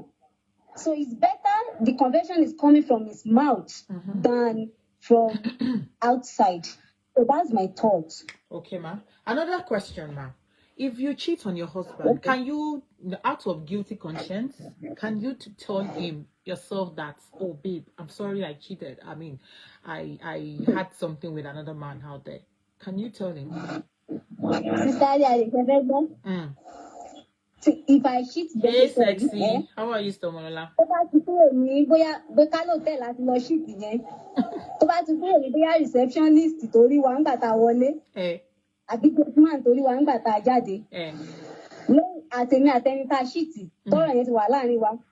The secret will remain for me till death me o, my sister. Why? I can't come and kill myself. Why did you? But you just told us. But you told us that you just told me that you prefer your man to walk up to you and tell you, but you don't want to tell him why. Because I don't trust him. The next minute anything can happen. Ọkùnrin jẹ́ pretender. Do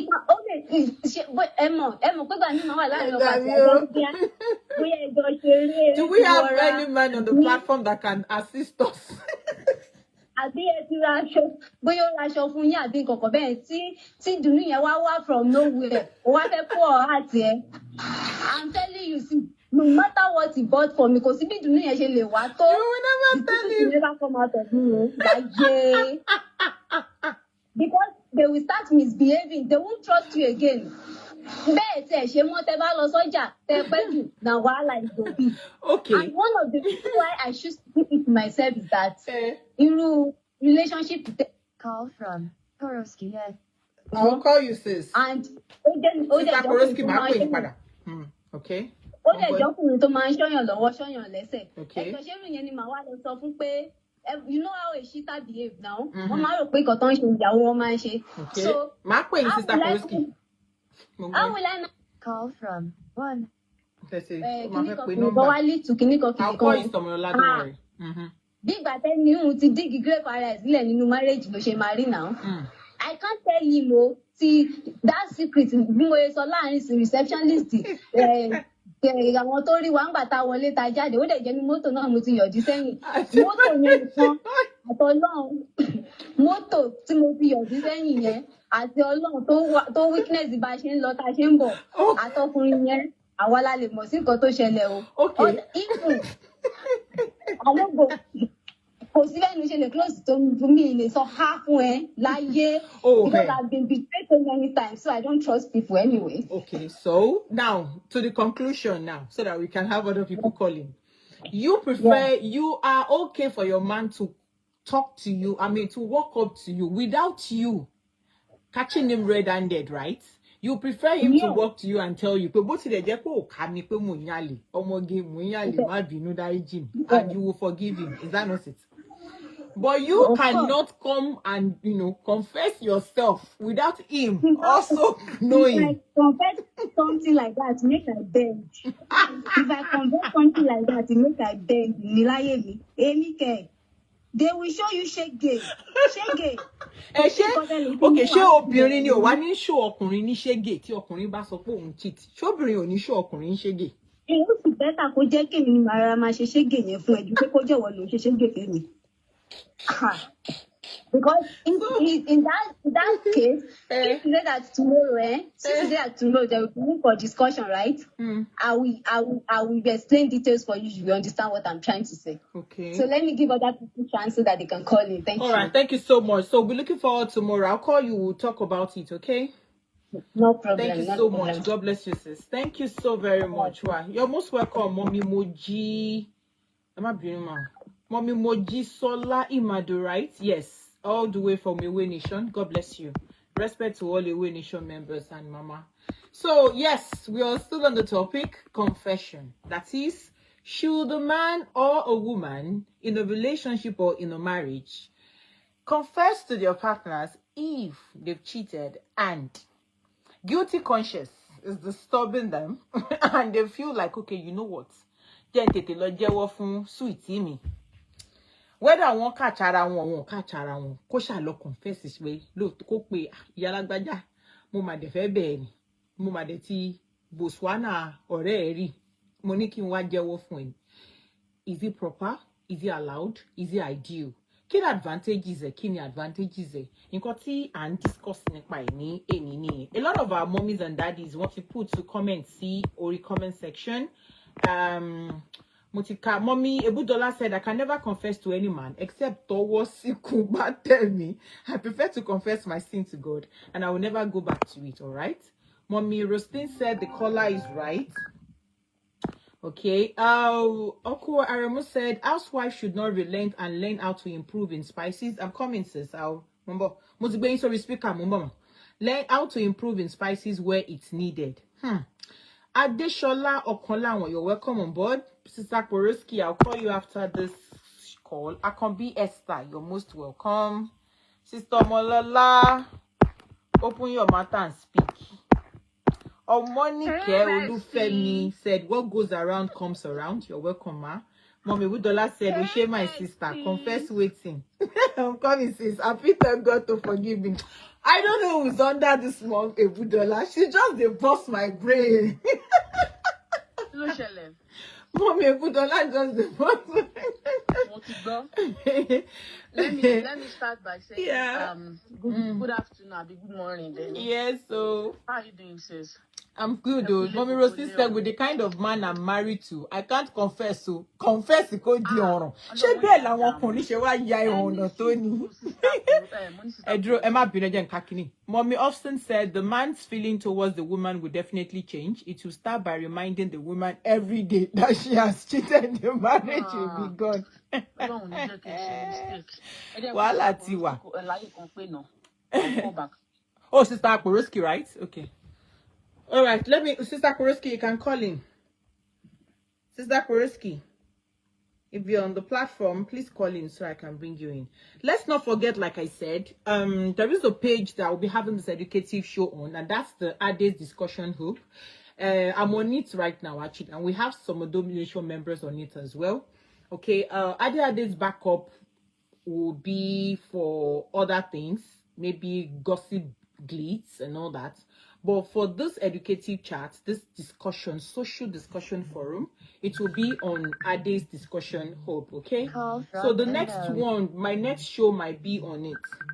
Ma call share sorry Ade's backup me. So if you have not followed, please help me to follow the show. Sister Koroski, go share le gong gong. wà pàjáre mo wà pẹ̀lú yẹn má fọ. Mi fọ́ o, mi 40. Mi 40. Lórí kalẹ̀. Okay. Ṣé rí oríṣiríṣi ọ̀nà tóbìnrin ò fi lè jẹ́wọ́ pọ̀ because ọkùnrin mi ò mature nínú marriage. Ọkùnrin mi dẹ̀ mature tó jẹ́ pé silence ẹ̀gán gbà mí ó possible kóbìnrin yẹn kó gbàbẹ̀ lọ kó gbàbẹ̀ kó because ọkùnrin mi mọ bó ṣe máa ń fi silence tó fi máa ń fi treat obìnrin. Bẹ́ẹ̀. Now tí èèyàn bá cheat bóyá boyfriend ni o bóyá married man ni o like pé o ti marry pẹ̀lú ọkọ ẹ̀ tó bá jẹ́wọ́ ọkùnrin kò lè gbàgbé ọkùnrin máa sọ́ọ̀tì mentality ni nǹkan ẹ̀ ló dẹ̀ fi máa ṣe pàṣán na obìnrin ọkùnrin ò lè ever forgive obìnrin láyé títí Jésù fi máa dé ó máa come back to the topic ni a ní ìwà ajá àbẹ̀rẹ̀ òṣìlẹ̀ sẹ́ ìwọ tó jẹ́ pé wọ́n ti tí ò bá ṣe pé ọpẹ́lọpẹ́ lágbájá mo ṣe fi ẹ́ sílé fífi ẹ́ sílé tí mo fi ẹ́ sílé kó máa tọ́jú àwọn ọmọ mi ṣòro pé lọ́pọ̀láyà kan lè wà láàrin mi àti ẹ̀mọ́ ni ọ̀dọ̀ gbogbo irú àwọn nǹkan bẹ́ẹ̀ yẹn dáná obìnrin tó wọn máa sọ̀rọ̀ nǹkan bẹ́ẹ̀ yẹn sí tí ò lè máa jẹ́ ọgbẹ́ ọkàn fún and reason tóbìnrin náà dẹ̀ tó fi máa ń cheat nígbà míì kò ń ṣe àgbèrè ló máa ń pọ̀ jù nínú most obìnrin tó máa fi ń cheat obìnrin òun mọ bó ṣe máa ń sọ fọ́kọ ẹ̀ pé this is how I want it tó dẹ̀ pé ń die in silence bò kó wá jẹ́ pé ex ẹ̀ tó fi sílẹ̀ àwa máa make remember of him pé mo jẹ́rìí lágbájá bó ṣe máa ń gbá mi mú kò dáa ṣe mọ̀ bọ̀ torí ọkọ tó fẹ́ bóyá àtìlẹ̀ torí ẹ̀ mo ṣe máa ń sọ if you want to marry má fi ọkùnrin tójú ẹ̀ wà níbi agbárí ọkùnrin mi wà tó yẹ pé ẹyin ijó ẹ̀ méjèèjì báyìí ibi agbárí ló wà so báwo ló ṣe wá possible kó wá fọwọ́ sí ibi agbárí yẹn láti lè like fọwọ́ wọ ojú yẹn wálẹ̀ pé okay let us have conversation ẹ mọ̀ rú àwọn ọkùnrin bẹ́ẹ̀ yẹn tẹ́ pé wọn ò tẹ̀ ní fún ìyàwó wọn ní wọn ò tẹ̀ ní rújú wọn lé àtọ̀ talkless of pé ó fẹ́ sọ nǹkan tó ń jẹ́ ẹ̀dùn ọkàn fún ẹ wọn ló máa ń móbìnrin mi máa rò pé okay jẹ́ kí n wá happiness mi lọ síta ọkùnrin mi ìdẹ̀lẹ́ léyìí 2 minutes noodle man ni kò ń torí pé òun ló ń gbọ́ responsibility okay kí ló fẹ́ nínú ìgbéyàwó tí mi ò ṣe fún ṣẹ́ mọ́ àwọn ọkùnrin tó tún máa fọ̀rọ̀ nu ẹ lórí even gòbò gan máa kú at that moment now tó bá sọ nípa ọkùnrin pé tó bá cheat even gan tó bá tún wá ṣe débi pé ó wá bímọ síta jáde àwọn yẹn náà pọ̀ jù o. Mommy Adeorioki said very correct. You might even question the paternity of the children. Nice one. Continue, sis. Exactly. So, Sherry, àwọn ilé ìtọ́ yẹ pé wọ́n máa ń cheat níta, àwọn náà pọ̀ jù. Nǹkan tí mo kàn fẹ́ káwọn obìnrin kan mọ̀ ni pé let us be hardworking. Yálà kẹ́ tó marry ni o, or ti wà nínú marriage yẹn ni o. Try to hustle on your own.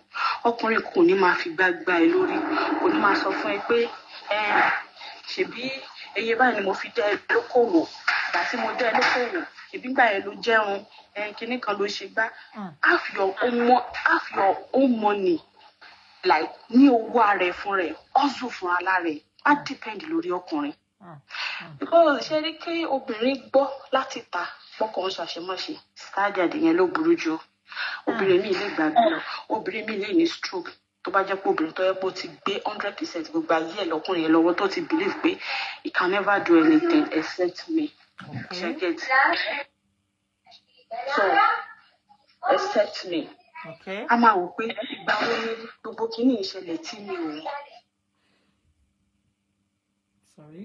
Ẹjọ́ má bínú ẹjọ́ má. Now ṣé wá rí the other side ẹ̀ tóbìnrin yẹn bá wá lọ find out obìnrin yẹn lè collapse o. Okay.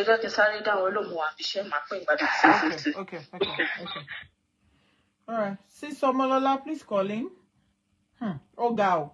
So everybody now, you all agree that you prefer your man to walk up to you and tell you, confess that, oh, moti chito, ma binu. But none of us, láyà yẹn, báwọn ṣe láyà wá bá wa, pé jẹ́ dọ̀bálẹ̀ fún ẹ, jẹ́ ṣoríṣiríṣi. Nọ́ọ̀nù nínú àwọn obìnrin tá a ti ń pè wọlé kò sẹ́ni tó agree pé àwọn máa lọ fi ìgboyà yẹn náà lọ sọ fọ́kọ àwọn pé má bínú jẹ́ ń pè ẹ́ bí a ń jí ẹ lóru pé bàbá lágbájá ọ̀rọ̀ wà. má bínú kẹ́ kúnlẹ̀ síwájú wọn wò kẹ́ ní tọ̀ ọ̀rẹ́ ọ̀rẹ́ tí ó wá sílé lọ́jọ́ sí àtijọ́ gòskáì kò sóbìnrin tó ní ẹ̀mí láti sọ̀rọ̀ ẹ̀ ṣùgbọ́n ẹ fẹ́ kí ọkùnrin kó sọ bẹ́ẹ̀ fún yín mò ń gbádùn yín. pé wọ́n ti gbé grave wọn sílẹ̀ kọ́kàn lọ sí òun ni because ọ̀rọ̀ lọkùnrin yẹn ẹ mọ̀ fún àwọn. wọ́n láìkí kán máa fi ọ̀rọ̀ bí mi dẹ̀ ṣe wà mo ṣe pípa kó ṣe nà mí ju kó máa fọ̀rọ̀ gún mi lọ. wọ́n láìkí kán máa fi ọ̀rọ̀ kán máa fi ba gbogbo brain set táwọn ìyá àti bàbá ẹ̀ tí wọ́n set láti lè yé ọkùnrin mi ready láti fi ọ̀rọ̀. Mommy, I'll call you after this one, mommy. I'll call you. Obìnrin yẹn máa wà traumatized. Call from Uncle. I'll call you, please. Mo ń gbọ́ yín. Mi fẹ́ kí speaker yẹn porúkọ yín jáde ni mo ṣe ń kọ̀ tẹ̀ o. Màá pè yín. Mo ń gbọ́ yín. Okay. Obìnrin mi máa wò pé báwo ló ń ṣe mistake ọjọ́ kan tó káwọn wọn at the end of the day ó ń ká gbogbo ẹ̀sùn yìí sí mi lọ́wọ́. Ọkùnrin mi máa tún sọ pé ta ló kúkú mọ̀ bóyá ọmọ méjì àbọ̀ ọmọ mẹ́ta tó bí fún mi bóyá èmi kọ́ ni mo ní bí tó ti lọ ṣàgbèrè ṣé mo. Mo máa di orí ọ̀kìnní ìfàjẹ́dì gbóyà mẹ́ka ìfẹ́. Ọlọ́run obìnrin tó bá ní ìgboyà láti sọ kóbìnrin yẹn ti mọ̀ pé òun ti lọ gbẹ́ kòtò sílẹ̀ kankan ṣá lọ sí òun ni because obìnrin yìí ò ní survive ẹ̀ kò ní bọ́ kúrò nínú situation yìí ojoojúmọ́ lọkùnrin yẹn máa refer sí. So ọkùnrin wa ń kọ́ sis ọkùnrin tó wá sọ fún ìyàwó ńkọ́. Ẹ máa gbọ́ ìgbà yẹn lọkùnrin yẹn wọ́n máa sọ pé kánú ìgbẹ́ tíntín létí ìgbẹ́gìrì tójú bá kúrò sọ ẹjọ́ ìtọ́jú títí táwọn obìnrin tá a fi máa mójú kúrò nínú títí wọn. Kí ló dé táwọn náà lè mójú kúrò nínú títí tiwa tó bá àzúnì pé òkè ó bọ́ sọ́wọ́ obìnrin. ṣùgbọ́n obìnrin máa ń mójú kúrò ní títí wọn pé. Call from Uncle. Mo ti fi ṣámpù àti ọṣẹ mo ti fi fò mo ti gbé nǹkan mi tira padà ìgé ìwọ tó lọ́jọ́ ló fò bọ́ ẹ ṣòfò. Nǹkan táwọn obìnrin máa ń sọ nìyẹn bọ́ tó bá kan títí wọn ìgbà yẹn wọn máa gbọ́ pé láyé mi ò lè fẹ́ mọ́sẹ̀ tẹ́ bá wá fagídí sọ pé dandan káwọn ọkùnrin ẹ ti mọ̀ pé obìnrin yẹn ò lè enjoy marriage yẹn títí tó fi máa kú kò sọ́kùnrin náà kò sí ọkùnrin náà kò lè ever enjoy now ṣé wá rí tá bá wá find out pé ọkùnrin náà wá ṣe títí ẹ̀ síta at the end of the day wá bímọ mo ti rẹ́ni tó yẹ pé ó bí ọmọ mẹ́ta tó dẹ̀ bó ti bímọ síta ìyàwó òde mọ̀ ìyàwó gbọ̀n ó dẹ̀ bá ìyàwó ẹ̀ sùn lóru ọjọ́ yẹn mọ́jú ìyàwó tún sọ fún pé dáàdì lágbájá tí ká bí ọmọ ẹ̀yọ̀ kan sí ká mọ̀ pàtì sílẹ̀ ọ̀ ó ní owó tó fẹ́ fi bá mi tọ́ da meanwhile ó ṣẹ̀ṣẹ̀ bímọ síta ọmọ yẹn ìdé òòdì lọmọ yẹn. Ok irú nǹkan bẹ́ẹ̀ yẹn ń sìn ṣó lẹ́tọ̀ọ́ kí ọkùnrin yẹn kó sọ fún ìyàwó ẹ̀ pé òun bímọ síta ara confession náà ni. Ẹ máa gbọ́ ìyá mi tí dé bẹ́ẹ̀ ìgbà tó dẹ̀ ṣe nǹkan tó máa ṣe tán ìyàwó tó ní torí withdraw ló máa ń ṣe pẹ̀lú ẹ̀ ìyàwó níbi tó ti fẹ́ withdraw tó ṣe fẹ́ dìde ẹ̀bùn wọn tán normal ó ní bó ṣe forí gbá fáàmì ni Ọlọ́run tẹ̀ tún sọ pé Ọlọ́run mú ẹ ṣe mọ̀ pé n tó dà sílẹ̀ yìí tó bá kúkú dà sùn lára kó kúkú fi bí ẹyọ kan sí káwọn kúkú mọ̀ pé àwọn òbí mọ̀ mọ́.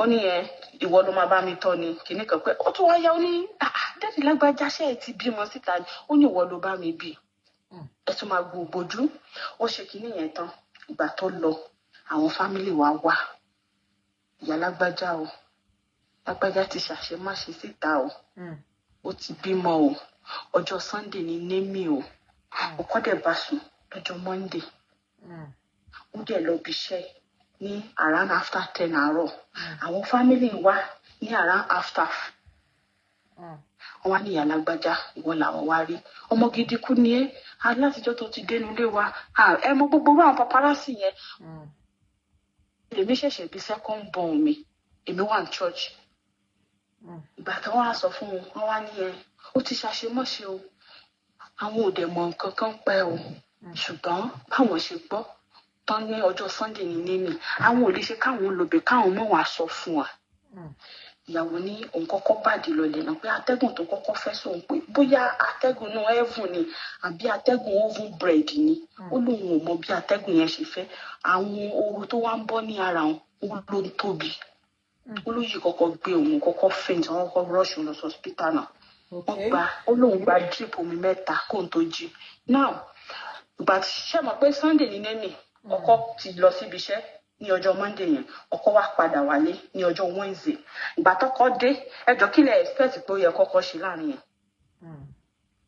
ṣe bó yẹ kó confess kó jẹ́wọ́ ó tún dé wọnú ilé lọ wọ bedroom lọ ìyàwó ṣáwà àmójì lórí chair ó wọ bedroom lọ ó lọ wọṣọ ó wẹ ó fi pẹ́ẹ́fì sáré ó tún káṣọ sọ́rùn ó tún lọ ibi tó ti wá fẹ́ máa lọ níyàwó wá fà padà pé ọmọkùnrin yóò máa la yáàkì ìyá babalábọ́já ń gbọ́ ta ló bímọ fún ẹ síta mo ti sọ fún ọ pé kí wọ́n gbọ́dọ̀ wá sọ fún ẹ gan kí ló ń ṣe ìyá alágbẹ́já gan tó yẹ pé mo sọ fún pé wọ́n gbọ́dọ̀ wá mo sọ fún pé wọ́n gbọ́dọ̀ wá sọ fún ẹ wọ́n dẹ̀ pàpà wá sọ fún ẹ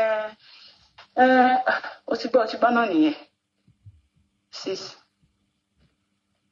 tó bá jẹ́ yẹn irú position yẹn kí lè rò pé ó yẹ kéèyàn ṣe fún ọkùnrin bẹ́ẹ̀ yẹn ọkùnrin tó yẹ kéèyàn kọ́kọ́ bó ìgò méjì lórí ẹ̀ ni ó bá mi sùn mo sọ fún ẹ ṣé o ti bímọ ni o tún hágìw lórí mi n pé ṣé wọ́n ló bá mi tọ̀ ni ṣé wọ́n ló fẹ́ bá mi tọ̀ ni ó kì í jẹ́ ká bẹ́ mi yọ̀ kan sí oníṣẹ́ wọ́n ló máa bá mi tọ̀ tá a bá bí èèyàn kan sí meanwhile o ti bí ọmọ ìdéhùn síta náà ibi tí mo wá lọ nílé wọ́n ṣàfagídí jáde ará àdúgbò wa sọ pé kóun lọ síbi tí ìyàwó yẹn ti bímọ kẹ lọ ó ní náà wọn náà sọ pé kóun lọ kóun tẹ lọ wẹ nìyẹn ó nígbà tóun débẹ̀ ó ní ìfúta tó lọkọ ń finish inú ilé fún ọmọbìnrin yẹn ní ṣá like from A to Z mọ́tò nìkan ló kù tí ò rà sí di ọmọbìnrin yẹn nígbà tó lóun dé inú ilé yẹn ó ní ọmọ méjì ló ti bí tẹ́lẹ̀ kó tó fẹ́ ọkọ ó ní according to story tóun tún wá join mọ́ gbogbo àwọn ilé tóun gbọ́ ọkùnrin náà ló tún sponsor àwọn ọmọ yẹn ní school ọkùnrin má láyà ọ mo ní ẹ calm down bàtà máa ṣe lémi ìyá mi ọkọ pelére wọ́n pa màálù wọ́n pẹgbẹ́ kò sí kankan ṣe wọ́n wò pé kí ni ẹ̀ṣẹ̀ yín kí lẹ ṣe tó fi jẹ́ pé punishment yẹn heavy tó bẹ́ẹ̀ yẹn ó lóun ò ṣe ní tè ókè ó máa ní nǹkan kan tó ṣẹlẹ̀ ó ní nǹkan tó nǹkan lè rí bẹ́ẹ̀ ni pé òun ò níṣẹ́ lọ́wọ́ wọ́n ní ẹ̀níṣẹ́ lọ́wọ́ tó bá jọ́kùnrin tó máa ń jẹ́ ọkùnrin tó máa ń báyàn ń dí òní ó yẹ kẹ́ ẹ lè jọ figure it out ni kò yẹ kó fi irú nǹkan bẹ́ẹ̀ yẹn kó wá fi treat nítorí pé ẹ̀níṣẹ́ lọ́wọ́ àìmọye business tẹ́ lè ṣe náà. Okay, so irú kéèsì tẹ́ sọ yìí mo Sister Koroski ká sáré yìí mọ torí àwọn tí wọ́n sì fẹ́ pè wọlé kí lẹ́yìn feel pé irú kan because bó ṣe wà yín sí ọkọ yẹn kò confess fún ìyàwó ẹ̀ nípò òun bímọ síta right ìlédì yẹn ló mọ̀ fún rẹ̀ ló lọ gẹ̀tẹ̀ fún rẹ̀ níta ní pé ìyàwó pọ́pọ́ òun ti bímọ irú nǹkan bẹ́ẹ̀ yẹn àwọn family ló sọ fún. ok irú nǹkan bẹ́ẹ̀ yẹn kí lẹ́yìn kí opinion àbí kí lè opinion titi yín ṣe rò pé on a normal day ó yẹ kí ọkọ yẹn kó sọ fún ìyàwó ẹ̀ pé àpá bínú o mo ti bímọ síta o. Hey, Mommy Adeoriokin said this is my story. Thank God for life, Sha. It's well. Mommy Funke Innocent, Mommy Azane Kaboba. Oh yeah, yín kan tí mo sọ. Kí lẹ̀yin feel? Ṣé ẹ̀yin feel pé yẹ kí bọ̀bọ́ yẹn kó fẹnu rẹ̀ sọ fún ìyàwó ẹ̀ pé mo ti ní ọmọ síta o. Àbí bẹ́ẹ̀ kọ́? Tó bá wá sọ yẹn kí lẹ feel kó máa ṣẹlẹ̀. Kí lẹ feel pé ṣé feel pé kí ló ń polú ẹ̀ ṣé feel pé marriage yẹn ṣì máa work out. Marriage yẹn ṣe rí ibi tí mo mọ̀ tó fèsì nínú marriage yẹn ni pé ìyàwó ní marriage yẹn fèsì jù which is ó nífẹ̀ẹ́ máa yẹn gan gidi she can't do without him. ṣé mo àwọn obìnrin míì wà tó yẹ pa máa ń depend lórí ọkọ wa without ọkọ wa we cannot do anything ṣòye yín and mo dẹ̀ sọ fún mo nípò kékeré nǹkan nẹ́sìn tẹ́ fẹ́ ṣe ó lóun ò lè kúrò òun máa wà ń bẹ́ẹ̀ náà ni pé bọ̀ ibi tí ó rò òun tó rò pé wọn á jẹ́ kóun náà kóun lè pass through gbogbo àwọn. yéè kọ́ọ̀lù ti já dànù hello kọ́ọ̀lù ti já o ẹgbà wá o hello mo bọ̀ sis máa pè yín padà kọ́ọ̀lù ti já wọlé o hello sis mo gbọ́ yín máa pè yín padà sis Koroski hello Àmà wá rògbò báyìí o. Kọ́ọ̀lù ti já o. Ìpè yẹn ti mẹ́hẹ̀ báyìí. Give me time call back. Mumbo, I said je ma pe leyo kankan. Hello? Should I put you on speaker? Sir? Okay, hold on. Ẹ ṣá má bínú. Call yẹn já mọ́ra wọn. Hello, ja, ẹ ti wà lórí speaker. Yeah, exactly. Good morning. Good morning, sir. This is an interesting topic. I really appreciate your talents. But the truth is that it's going to be very, very difficult for us wives to confess. Because Tara minimum rodebe. Tara minimum rodebe. So as a man, you cannot handle it if your wife walks up to you to tell you that I'm sorry I had this with somebody else.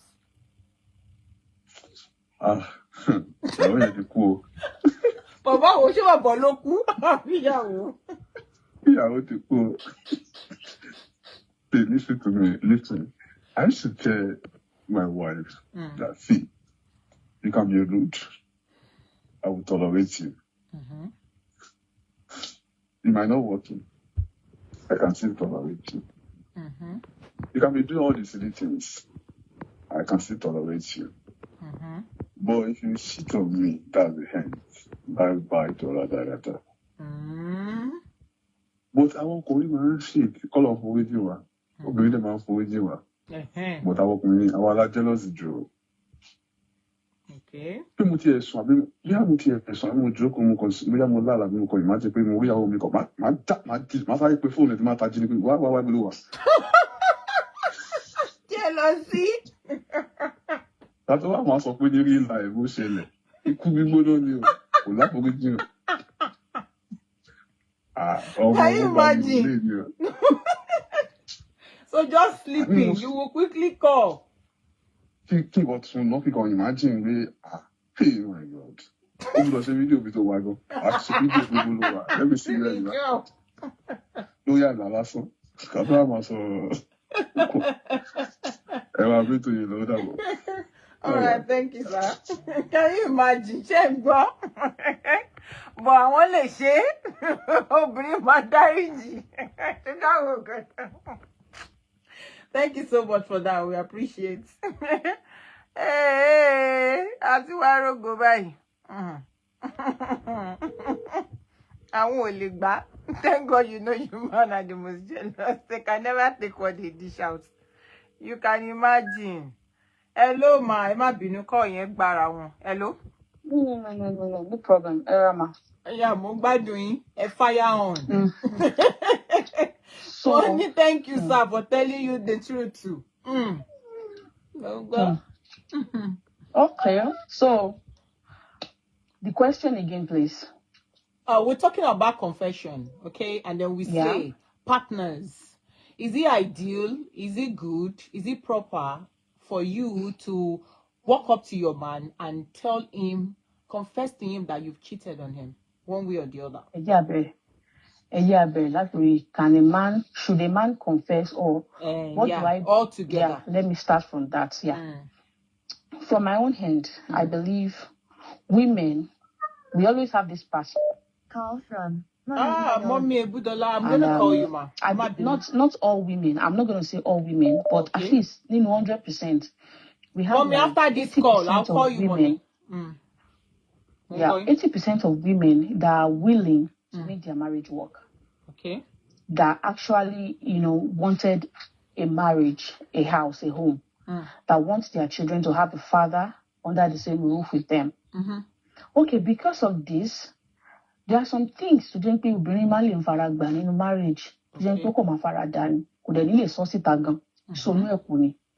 Whatever is happening in their marriage, they prefer to, manage it when it is not up to violence. Still, I think violence. Everybody, obviously, I'm into a very, very bad marriage that to Kato jáde àwọn ọ̀rẹ́ mi ti máa rí gbogbo scars yẹn lára ni tí ò bá tí ì dé gbogbo level yẹn tó jẹ́ pé emotionally o tí máa deal pẹ̀lú mi tó jẹ́ pé mo ti love self-esteem mi. Whatever happens, most women want the marriage to work if all these are out of it. Okay. Sherry, cheating ló kéré jù nínú nǹkan tó yẹ kó máa dissolve marriage. Let's be sincere about ourselves. Cheating ló kéré jù nínú nǹkan tó yẹ kó máa sábà dissolve marriage.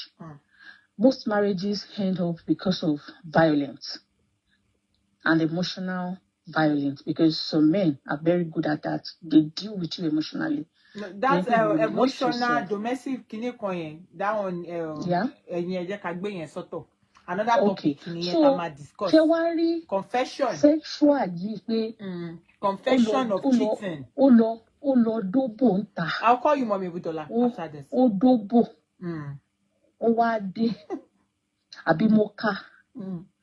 Moka ni o. You want me to bring Uncle Aremu back? I think he said he's busy. That he said he's busy. Yeah, I'm going. Okay. You know, ọkùnrin yẹn ṣe ni o.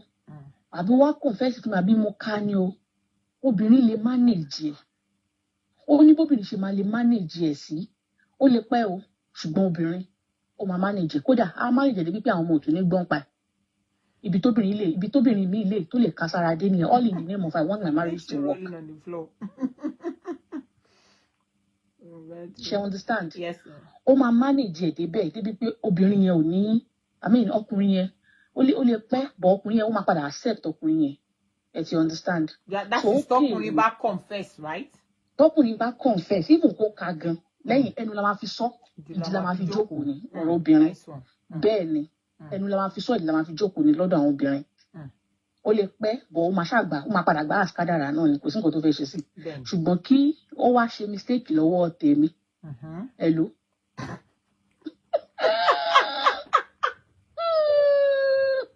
Àbákú la ṣe wúrẹ́. Ọ̀dọ́ tẹ bá ń gbọ́ wíwo láwó máa ń wo lẹ́nu awó ń wo. Kódà kó ká mi lọ́rùn ọwọ́ gan màá tún yọ. Wow. Mbo. Ẹ lọ bí Kóra. Wọ́n ní ń bo. Kóra tó lọ ṣe tí lọ́ọ̀bù lọ bo ojú ẹ̀ tó dé padà kò tí ì máa rí o. Ó lọ ń sọ fọ́kàn pé bàtà òun wà ní Nàìjà kò dé o. Ó lọ ń sọ fún all in the name of love pé nǹkan kan báyìí ṣẹlẹ̀. Ó ti tọ́ sí. Ṣé kò jìyà ẹ̀? Ó jẹ́ o. Ó jẹ́ ó tún jẹ́wé ìyá mọ́. Nígbà tí bọ̀bọ̀ yẹn máa mú un, ó ti jẹ́ kó bí kìíní, ó bí kejì. Kódà kò jẹ́ kó wo ìkejì yẹn rárá. Ó tó bẹ̀rẹ̀ sí ní yọwọ́. Ìgbà tó máa wá táwọn ó ti wá mọ̀ káwọn èèyàn máa blame òun kí ló mú jáde nǹkan tó ti ṣẹlẹ̀ before marriage. Ló lọ gbé wá. Tó bá lọ sọ pé lọ́ọ̀bù wèrè kan bú ẹ lójú. Bóyá ọkọ̀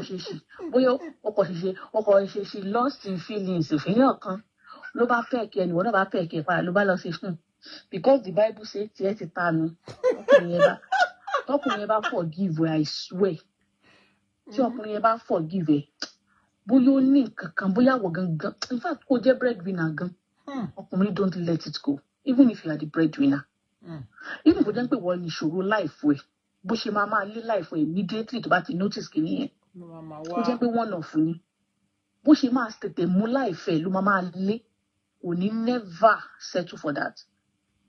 Ẹ tí ò rí ibi tó jẹ́ pé nítorí o confess ó ń bẹ ẹ̀sùn ó ṣe dáadáa ó máa ní ṣe bó ṣe ń tura káfẹ́ni tó ṣe pẹ̀lú ẹgbẹ́ yẹn ni 100 years kò tí tán lẹ́nu ẹ̀. Ẹ jẹ́ fún yín example kan ni. Nǹkan tó ti ṣẹlẹ̀ ó kọ̀ rí lórí fóònù ìyàwó ẹ̀ kò tí ì ká wọn kò ì ká wọn ó kọ̀ rí bí bọ̀bọ̀ yẹn ask her out. Ìyẹn ò tètè respond gbà tí ẹ máa respond yẹn wá béèrè lọ́wọ́ pé what do you want me to do? What do you want me to do lọ́kọ́ rí? Kò Ọlọ́run ọba ń gbọ́ after 20 years. Abosede Abiodun and Mommy Arike Adeleke. How are you ma? Mo gbọ́ yín. After 20 years ìjà kékeré kan ṣẹlẹ̀. Ọmọge ọlọ́fadà. Mo gbádùn ìjà ẹ má dùn. After 20 years in their marriage ìjà kékeré kan ṣẹlẹ̀. Máa yẹn bring it up. Wow. Ó sọ ó ní do you think I'm like you? Apani tí òkè fẹ́ kọ́ gbé dàdí kọjá lórí òun. Woman yẹn wọ́kọ́ shock.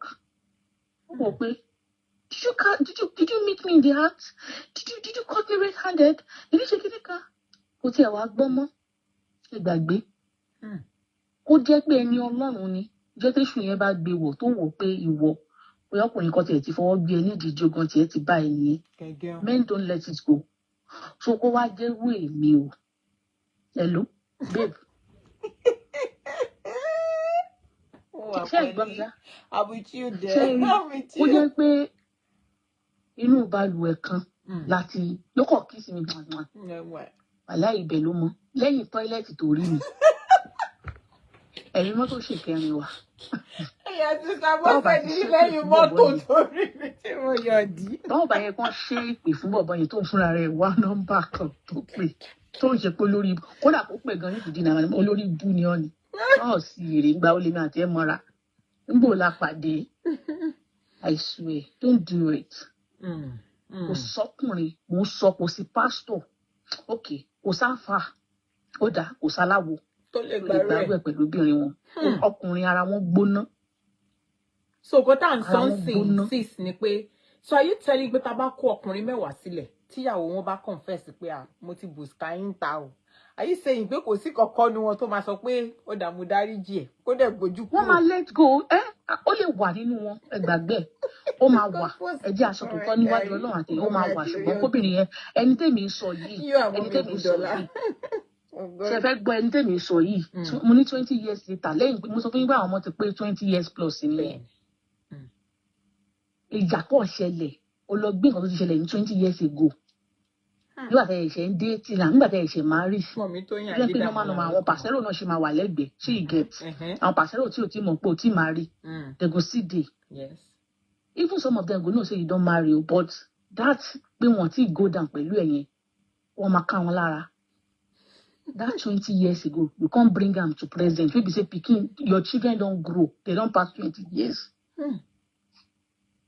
so kò sí bí obìnrin ṣe lè ṣe obìnrin aníbàṣe máa ń lè manage wọn ló fi jẹ́ pé we are much more about home tó bá ní pé obìnrin manage ilé it is one of those things tá máa manage nípa ọkọ we can manage some secrets tá lè gbé wọ grave ìjọ tí ọkùnrin bá torí ẹ̀ bá táṣì ẹ wá máa gbọ́ ibi tó tún ya wèrè ní pé kóyún pọkùnrin ò tí ì ṣe rí kó lọ máa confess fún ọkùnrin bẹ́ẹ̀ ìjọ tó bá ka in that act tó bá bínú ó dáràn o ti rí ògo because ó máa jẹ́ kó mọ̀ nígbà tí wọ́n ṣe mo pa okay o go and do it if you are still thinking about it you are praying and you are thinking about it lẹ́yìn kó pray kó béèrè lọ́wọ́ Ọlọ́run kó Olúwa forgive me kó bá lè sọ fún ìyá rẹ̀ kó lọ confess fún ìyá rẹ̀ ó gbé wọ grave ní 100 tí ó bá ti ṣe ìyá burúkú tó wà máa tax ẹ̀ nítorí ẹ̀ tí ó bá ti ṣe yóò fò tó bá wò pé you have guilty conscience. obìnrin yẹn wọ́n ga o. If you are having guilty conscience, go and talk to your mommy. Mommy o mo ṣe nǹkan báyìí. If your mother is a good mother, ó máa advice ẹni. Ó dẹ̀ máa gbé wọ grave ẹ̀ bẹ́ẹ̀. But if not, jẹ́ tanu o. Ó fi pè tán. Táwọn ọmọ rẹ bá tún dàgbà tán, wọ́n tún sọ fún wọn pé nǹkan tí ìyá yín ò ṣe jókòó sílé ọkọ ní pé ìyá yín ṣorí ibú kiri. Lẹ́yìn pé bóyá kọ̀. Owó ni ìyá yín. Ìyá ó dà mo ti gbọ́. Okay, now let me ask you a question, sis. Okay, fine. Àti establish nsìn. Kódà wọ́n ti uncle wa náà ti pè wọlé pé kò jọ. Ó lè sọ. Now we establish pé ọkùnrin ò ní ara láti gbà pé ìyàwó àwọn cheat. They don't have that mind and the strength. Àbí girlfriend àwọn cheat, okay? Àwọn obìnrin tí àwa wá ń gbà tá à ń rí, ẹ mọ̀ pé obìnrin mi máa rí pé ọkọ òun ní girlfriend. Obìnrin mi máa rí clear pé ọkọ òun cheat. Ọkùnrin mi jẹ́ pé confession náà làwa mi fẹ́ join cheating more confession because cheating is another topic that ma treat. Okay, obìnrin mi accept pé ọkọ ẹ̀ wá confess fóun lé pé mo fẹ́ jẹ́wọ́ ẹ̀ṣẹ̀ mi. Má bínú ìyàwó mi. Ọ̀rẹ́ ẹ̀ tó máa ń wálé tó nídìí ńlá yẹn mo ti fọ́. Ọ̀rẹ́ mi ni máa bá jà. Okay. Gọ́gọ́dọ̀ ta ẹ tó lẹ́sẹ̀ tí ń rìn yẹn mo ti wo. Òun ni mo máa kọ́kọ́ béèrè lọ́wọ́ ẹ̀ pé ṣé tòótọ́ ni ó ti ẹ̀ wá fún òótọ́ o. Ṣé mo pé confession ni ó wá confess ni pé òun ṣe nǹkan báyìí òun cheat. Ẹ mọ̀ pé ńgbà mi obìnrin mi máa fẹ́ béèrè pé okay o cheat tana títálí o cheat ṣé mo lè mọ̀ wọ́n obìnrin mi máa ń béèrè bẹ́ẹ̀ pé okay ṣé mo lè rí picture wọn. Ó wá turn out pé ó wá jẹ́ pé àwọn tí ó fẹ́ sọ pé òun ti bùskáín yẹn wọ́n wá jẹ́ bí ọ̀rẹ́ ẹ̀. Bí goddaughter bóyá bí neighbor ẹ àbí tenant yín or bóyá lára àwọn arabiṣẹ́ àbí normal girl kan random girl tó pàdé. The fact remains pé we as obìnrin, some of us have that flair, we have that mind to shelve it in and let it go later, right? Do you believe that some ladies, so do you believe that obìnrin me one can let go? Even though they pretend they won't let go. It's though I must load the word 80%. I don't know. So in that kind of situation, for our obìnrin tí wọ́n can let go, talk on one day lo confess for. What advice do you have for men like that? Like, do you still feel that those men in question should confess? Okay, or should they just men in this situation? Oh, excuse me. There was there was a time tí mo wà Gídígbò. There was a man tí obìnrin yẹn fìyà jẹ nígbà tó ti darúgbó tán. Kò jẹ́ kó wá sílé, ó gba everything, ó take over everything. Kò jẹ́ kó ní access àwọn ọmọ gan. Ìgbà tó máa béèrè pé kí ló ṣẹlẹ̀, ó ní pé òun ti kárí, then ó wá dúró dọjọ́ ogbó, ó ṣẹ̀ṣẹ̀ wá ń dín pẹ̀lú ẹ̀. Èmi feel pé obìnrin tó yẹ mo ṣe lo 80%, maybe 20% tó kù.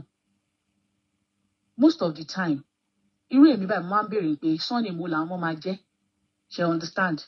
But the fact pé àwọn ọmọ máa jẹ́ Sunday mo ẹni yẹn, tó dẹ̀ mọ̀ pé wọ́n náà tún máa bí ọkùnrin, tó dẹ̀ mọ̀ pé men are polygamous in nature naturally. Not all men, but naturally tọkùnrin bá rí obìnrin tó gbé gbogbo kìíní ẹ̀ dání. Okay. Please help me to share the show. Emma Binusis, 1 minute ago. Please help me to share the show. And also let me remind you that this program, discussion, social discussion, will be on Ade's discussion orb, please. It's a separate page. It's going to be different from Ade's backup, all right? So I'm just doing this today, to introduce the page to you. If it's on my Ade normal page, you would see share page in sorry. It's actually the Ade extra. I just changed the name. Do you understand? I just want it to be on a separate page. Do you get? I don't want it to be mixed with other, other things. To Ade backup. So please help me to follow the page and help me to on the notification tab. Okay? God bless you. Continue, sister Mabin. Yes, ma'am. So, bí mo ṣe ń sọ lọ, ṣé mọ̀ pé àwa obìnrin, like somebody like me, I would definitely think about the fact that àwọn ọmọ yẹn ò lè jẹ́ Sunday mú mi. And èmi náà, likely I can give birth to a boy. Okay. And naturally there's a saying that men are polygamous in nature. Yes, even yes, tí ò ṣe gan, even tí ò tiẹ̀ ṣe gan, tí ò dánwò, tó bá rí lásán, kìíní ẹ̀ máa gbéra because ó máa lost. That is normal thing about men. Ó máa lost. Tí ò tiẹ̀ lè ṣe, tí ò lè, ẹlòmíì ò lè cheat naturally on their partner. But ò lè rí ọ̀nà ojú òní rárẹ̀ wà kó má ṣe kíni kó má wò lẹ́ẹ̀mẹ́ 15. Ó máa rí, ó bá rí gbogbo features yẹn, òun gan máa feel lost immediately. So now, if you have that kind of spirit, pé mo máa fìyà jẹ later, ó yẹ kó ro one or two things. Tí ó bá ti ṣe pé fìyà jẹ àwọn ọmọ ẹ̀, ó fẹ́ bí pa yín. Ó dùn, ó fi gbogbo àwọn nǹkan tó yẹ kó àwọn ọmọ ní, ó fi dùn wọ́n. Ṣẹ́ni tí gbogbo èèyàn bá ti sí bẹ́ẹ̀, kí kò lè fi nǹkan tí wọ́n náà nílò nínú ilé tí ò fi jẹ́wọ́ náà. Mi ò rí reason tóbìnrin ò fi ní let's go. Àwọn ọkùnrin kan wà tó jẹ́ pé they know that they have done it, they have confessed, they will still be using ego on it. Okay. So it's not going to work. It's not going to work because I would later, èmi náà máa gbá scores tèmi náà padà. Mo lè má ṣe in that aspect. That's another topic entirely. But let's come in. Okay, let's put that in. Why did you mention stuff like you want to bask calls? Because the guy hate cheats. It's not that I'm gonna low ego. Ego, yeah. Okay. The ego, I'm gonna break it. So that's the word. Not that I'm gonna cheat back. But do you think you can break a man's ego when it comes to that? Do you think you can break him? There is kò sí ọkùnrin tí ò ní weak point. Weak point as well. Kò sí, mo ní kò sí ọkùnrin tí ò ní ibi tí obìnrin ti máa mú. You cannot break what ego. There are so many there are so many ways tọkùnrin ní ego. I mean ego. Okay, tó mọ̀ mi wà bí anyways. Kò sí ọkùnrin kankan tó wà lórí ilẹ̀ alààyè tí kò ní weak point. You break it in that way. You don't have to cheat back. Last, if you get back on your partner, even both women, you don't have to cheat back to get back on them. Ṣùgbọ́n you will look for that weak point. You will handle it in that manner. A fi dá padà fún ẹ, a fi lè dá. Okay, mi fẹ́ mú topic yẹn báyìí. Ẹ jẹ́ àtúndé topic yẹn bẹ́ẹ̀, confession time láwa. For men that their wives or their partner would not forgive them, would not let go, it is better kó wá tẹ̀ sí money. Wá ti mọ̀ pé ẹni tó máa ń rán ọ́nù mọ́rọ̀ ní 1950, ọmọ ọ̀kan tó ṣe ní 2025. Ṣó rántí? Nígbà tó di 2023 náà bó ṣe ṣe nìyẹn. Ṣó rántí? Ṣó mọ̀ pé 1990 nígbà tí mo ṣe pàdé ẹ, àwọn obìnrin kan wà bẹ́ẹ̀. Wọ́n máa ń rán ẹnu mọ́rọ̀, wọ́n máa padà sí 1950 ni. Bẹ́ẹ̀ dẹ̀ làwọn ọkùnrin kan wà bẹ́ẹ̀. Tó bá ti mọ̀ pé ìyàwó ẹ oní 1950 stuff ni, oní 1999 stuff ni, ó máa gbé wá ńgbà 10 date, ó máa fún yín date and time nírọ̀lẹ́ ọjọ́ kan. Ṣó rántí? Ní 2010. Ní bí aago nǹkan bí 4:45 tó wá sílé one time yẹn, ó rántí mọ́, màá rán ilé tó wọṣọ white báyìí. Tí mo èmi fi fọṣọ ń ta nígbà tí mo dáná, àwọn obìnrin kan wà bẹ́ẹ̀ o. Ṣé ẹ rí wàláì àwọn ọkùnrin kan tún wà bẹ́ẹ̀, àwọn ní 1950 yẹn wà, wọ́n pọ̀ bàjẹ́. So you're saying taba come across irú àwọn èèyàn bẹ́ẹ̀ yẹn, confession is a no-no? Is a no-no because wàá genuine issue in the end, at the end. Wàá genuine issue. You will face it and you'll be scared because they don't let go. They don't let go. They don't let go. So bó ṣe wà fọ́kùnrin ló ṣe wà fóbìnrin. Ó wà fóbìnrin náà. Ó kàn jẹ́ pé tí obìnrin, òun náà mo sọ, mo ní pé 20% ló máa sábà ń jẹ́. Ọkùnrin 90 ni, 90.5, 90.95. Ẹ gbàgbé, kò sí kékeré ọkùnrin. That's even the funniest thing. So why do you think men are like that? Why is it that? It is nature. It is nature. You can't beat nature. Yeah, it is nature. Naturally, they are the kind of enviness they have in them. I mean, money enviness. The kind of what's it called? Jealousy. Jealousy. Sorry. The kind of jealousy they have in them is so high. It's a barrier ọkùnrin tó yẹ pé ó nífẹ̀ẹ́ ìyàwó ẹ̀ 100%. You will see it. Tó bá rí pọ́kùnrin kan wojú, ó máa hate ọkùnrin yẹn gbàgbé.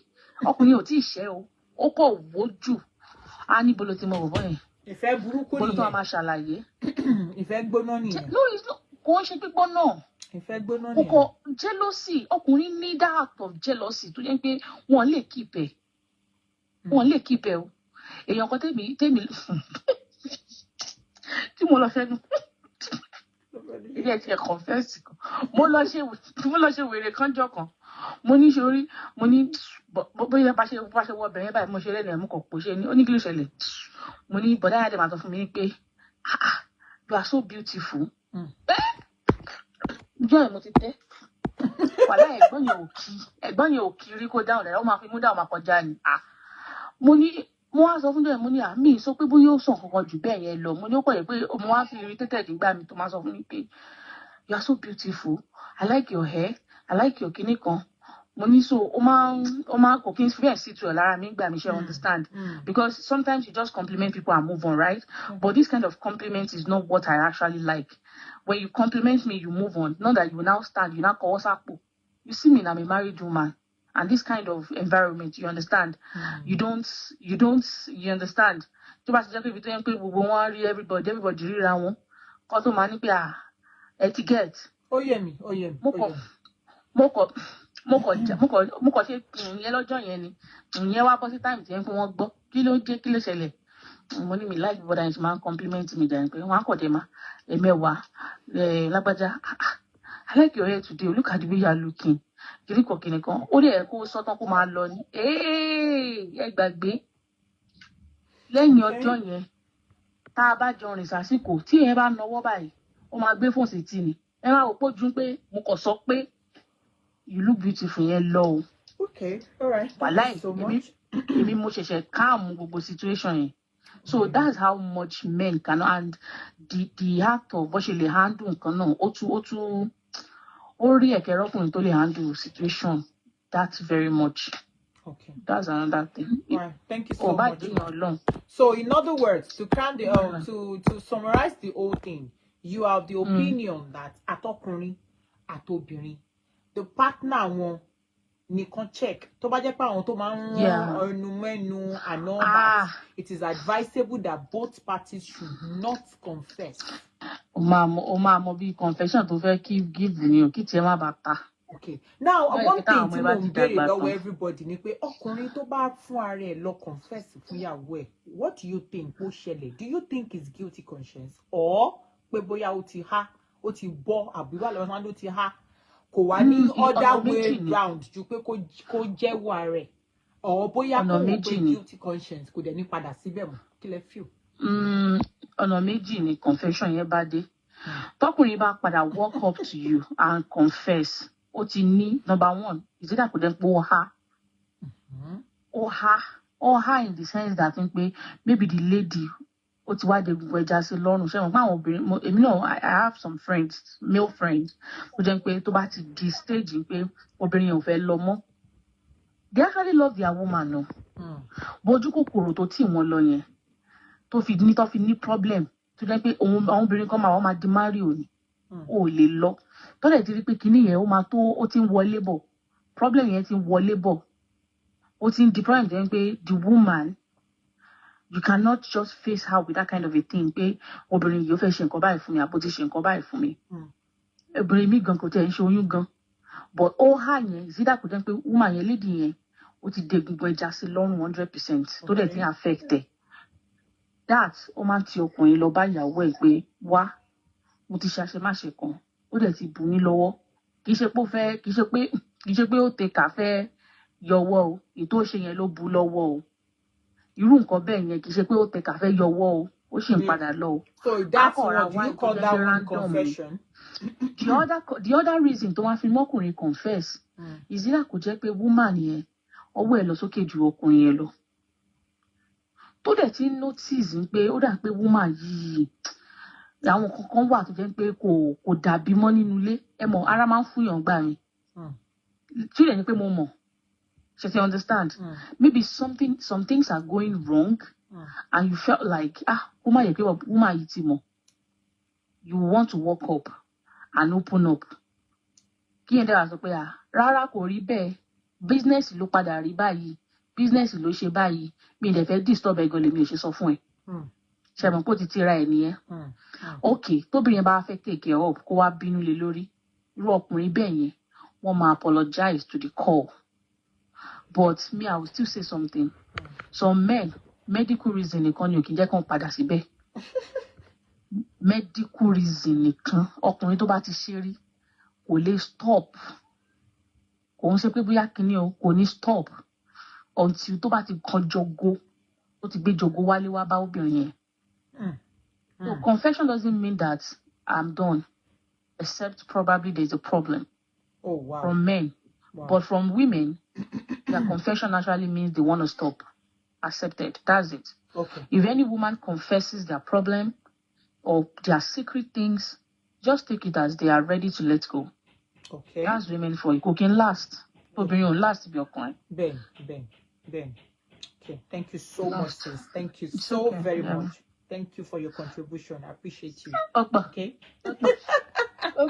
So we'll see you tomorrow again. Thank you so much. Mommy Ebudola, you got to pick your call now. Oh yeah, Mommy Ebudola, they boss my brain, honestly.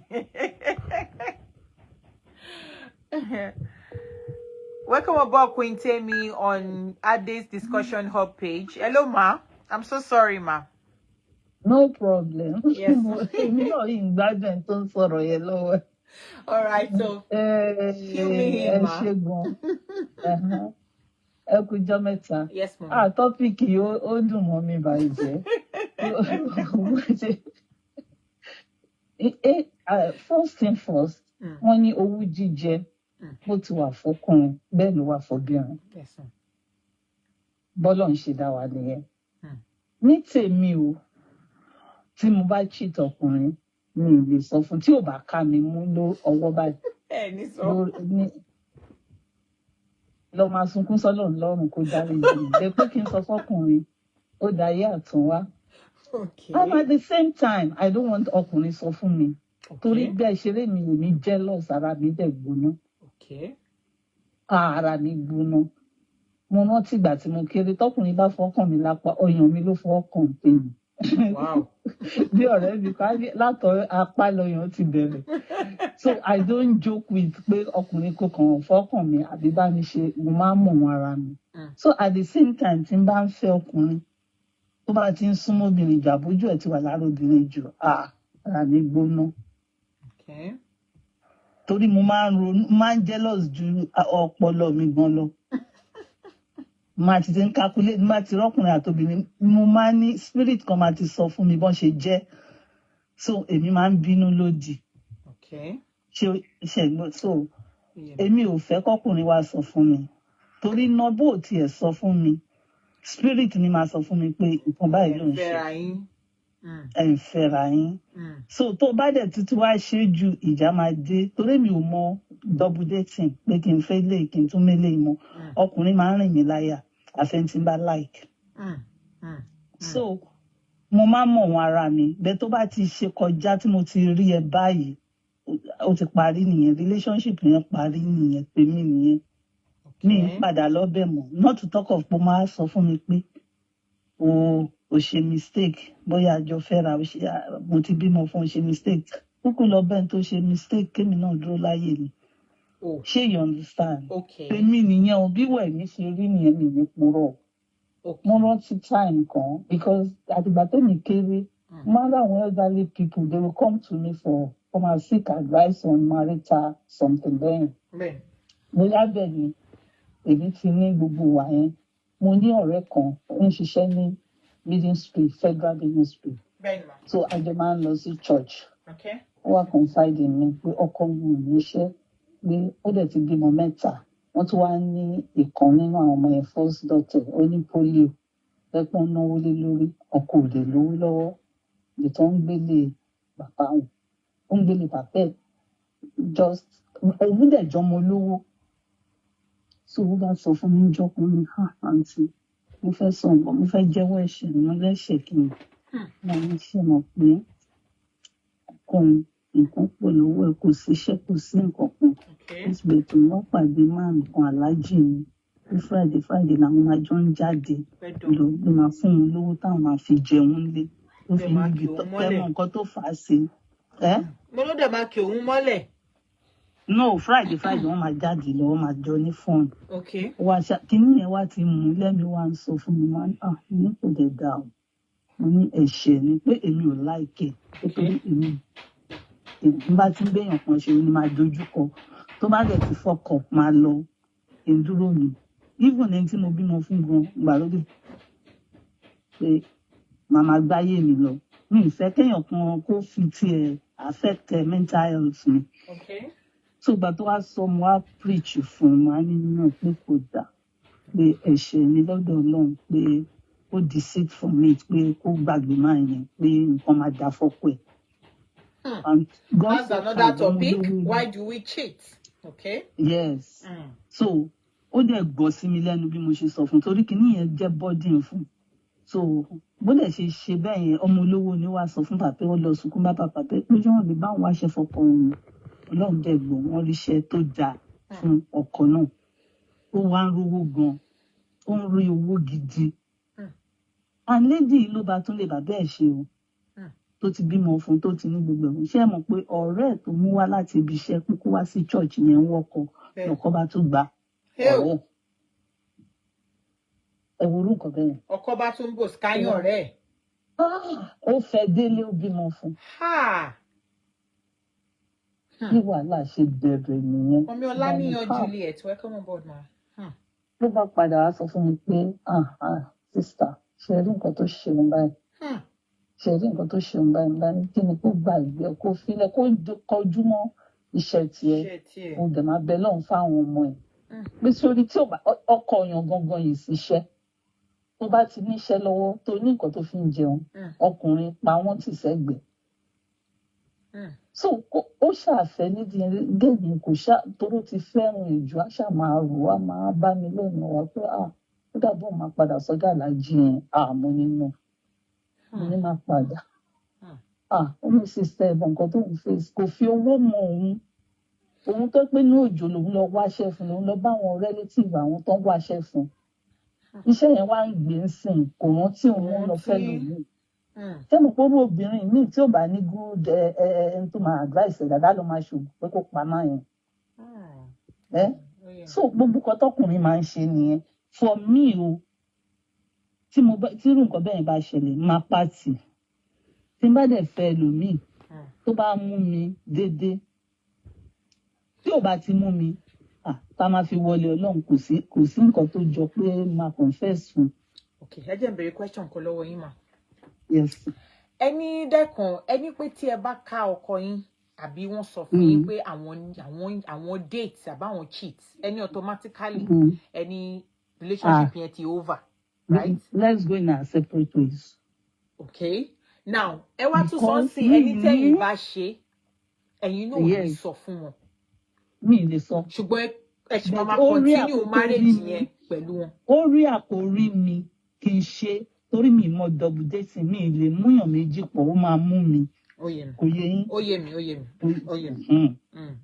So tóun bá ṣe ó yé mi nǹkan question tẹ̀ ń béèrè ó yé mi. So nǹkan tó bá mú mi lọ fẹ́yàn mo ti pàwọ́ tì nìyẹn for life.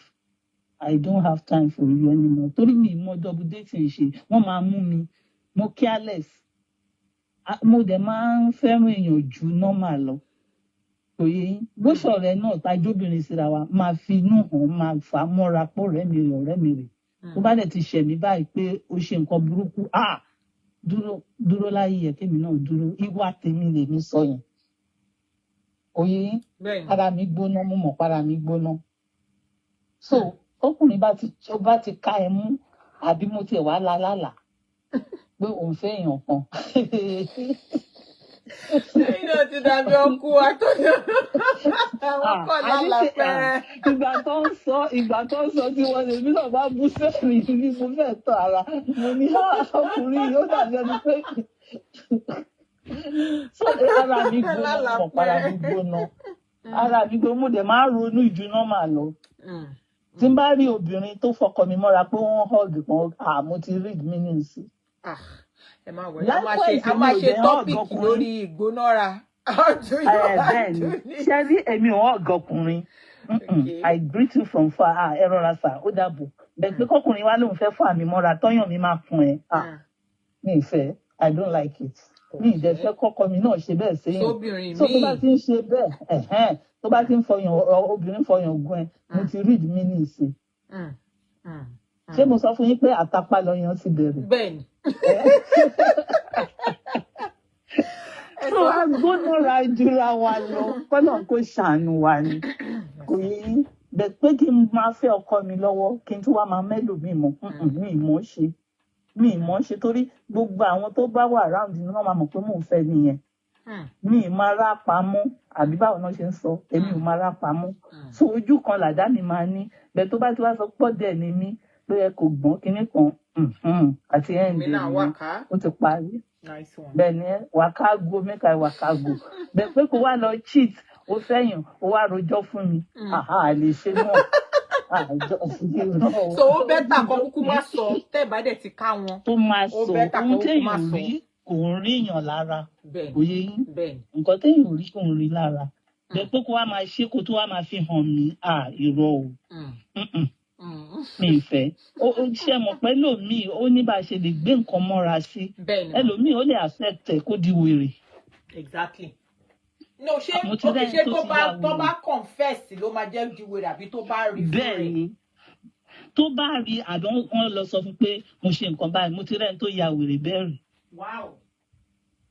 Ìfẹ́ yẹn ti wà nú ẹ̀ jù kó dẹ̀ àti pé òun ò ń ṣe èèyàn tó mọ kó máa ṣe oríṣiríṣi ṣékeṣéke àwọn yẹn ló máa bí èmi ló máa ń wọ̀ lára àti pé gbónára ti pọ̀ jù ṣe ẹ̀rọ Ọlọ́run dá wa lọ́tọ̀ọ̀tọ̀ ara wa gbóná jura wa lọ ṣe ráwọn kan nature wọn ni wọ́n wà polygamy in nature obìnrin ni mò ń sọ ọkọ wọn ò bá fẹ́ mẹ́fà tọkọ wọn ṣáà ti máa fẹ́ kájọ máa fẹ́ra lọ bẹ̀tẹ̀ mi máa imagine jù pé ṣé ẹni tó ń bá mi sùn iná o tún délé náà sùn kò yẹ kó rí bẹ́ẹ̀ kúkú máa lọ kó lọ máa bá yẹn sùn for life kémi dẹ̀ dúró ni so ibi tá a ti yàtọ̀ díẹ̀. Ẹ ṣe gan ma. Ṣe rí báyìí. Olúwa ṣe. So èmi ò ní jẹ́wọ́ tí n bá lọ tiẹ̀ wá lọ ṣe bóyá family wa pè wá wọ́n parí ẹ̀ èmi náà ti wá ń déètì èèyàn kan mi ì ní jẹ́wọ́ o èmi ò ní jẹ́wọ́ o kàkà bẹ́ẹ̀ tí bóyá nǹkan tán bá sọ wọ́n rí jà yẹn parí láàrin wa tó rọ́mọ tó wà láàrin wa mo lè fẹ́ nìyẹn sílẹ̀ kí n lọ máa bẹ Ọlọ́run pé dáríjì mi èmi náà ti ṣe bẹ́ẹ̀ pé kí n wá pé ìgbà tó lọ yẹn èmi náà fún àyè ìwé mi mo wé èèyàn kan àjọ ń ṣe èmi ò lè sọ yẹn o mi ò lè sọ mo jẹ́wọ́ mo jẹ́wọ́.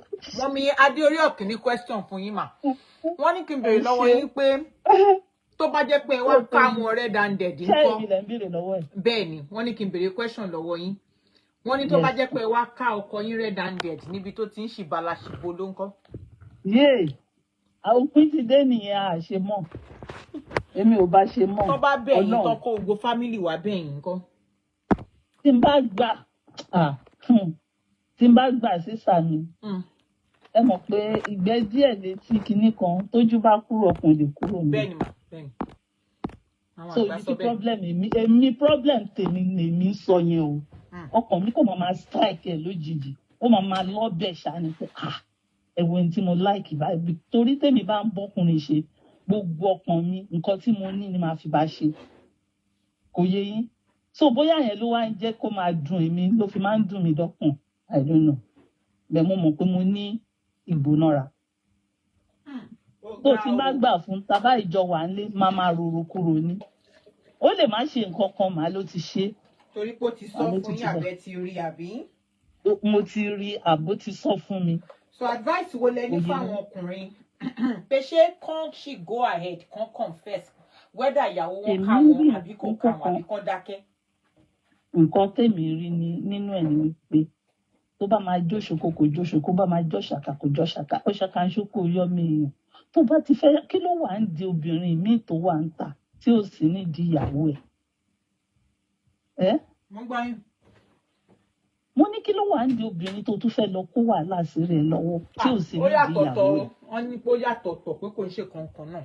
ṣé pé ó yàtọ̀tọ̀ kó máa ba yín gbà yẹn bẹ̀tẹ̀ mi bá ti mọ̀ èmi bí ẹnìkan sísà mi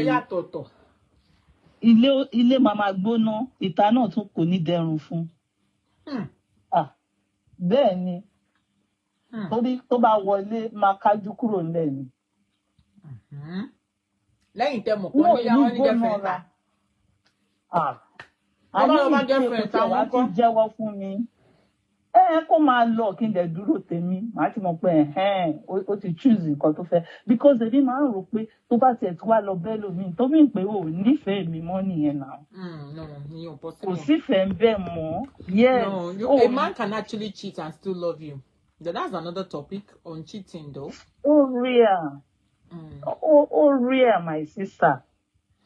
Ebi tí mo jẹ́ obìnrin mi lè fi ẹ́lẹ̀ torí pé mo fẹ́ràn ẹ̀.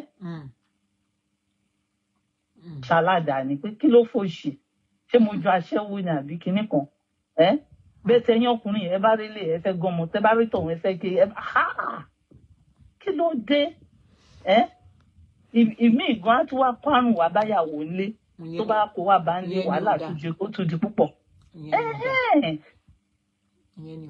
Èmi ń sìn tí bí mi ò lọ́kọ́ ń sìn tí n bá ń fẹ́yàn mi ò ń ṣe gàràgàrà. My preference ìyàwó ẹ first. Máa fẹ́ mi ní attention ní òṣì kankan. Ìyàwó ẹ first. Tọ́jú ẹ kó tọ́jú àwọn ọmọ ẹ. Kò ń ṣe pé kí wọ́n máa gùn mí gàràgàrà pọ́kùnrin kan ó lè torí mo ti ń fẹ́ èmi ní kókó gbogbo attention mo mọ̀ pé èmi ti ṣe mistake mo ti sọ tèmi nù.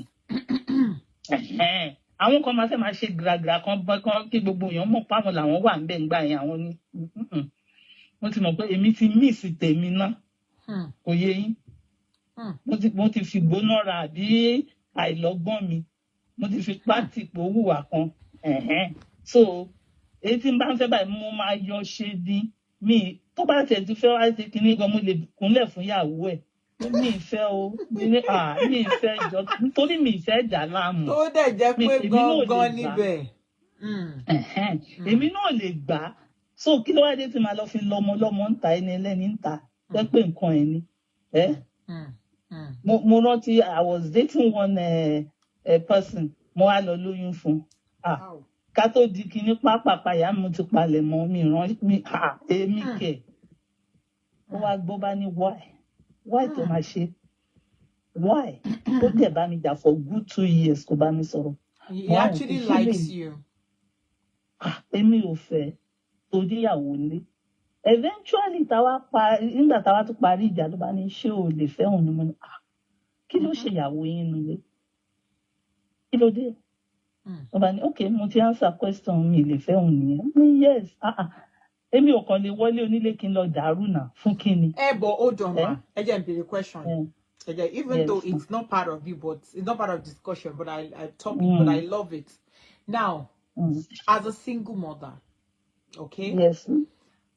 You come across a married man, like you Yes. said, he likes you and he wants to marry. Yes. And you have been single for a while. You actually needed a man as a companion. Need a man. Exactly. Yes. And then you come across a married man who walks up to you and tells you, make you know that he wants to marry you as a wife.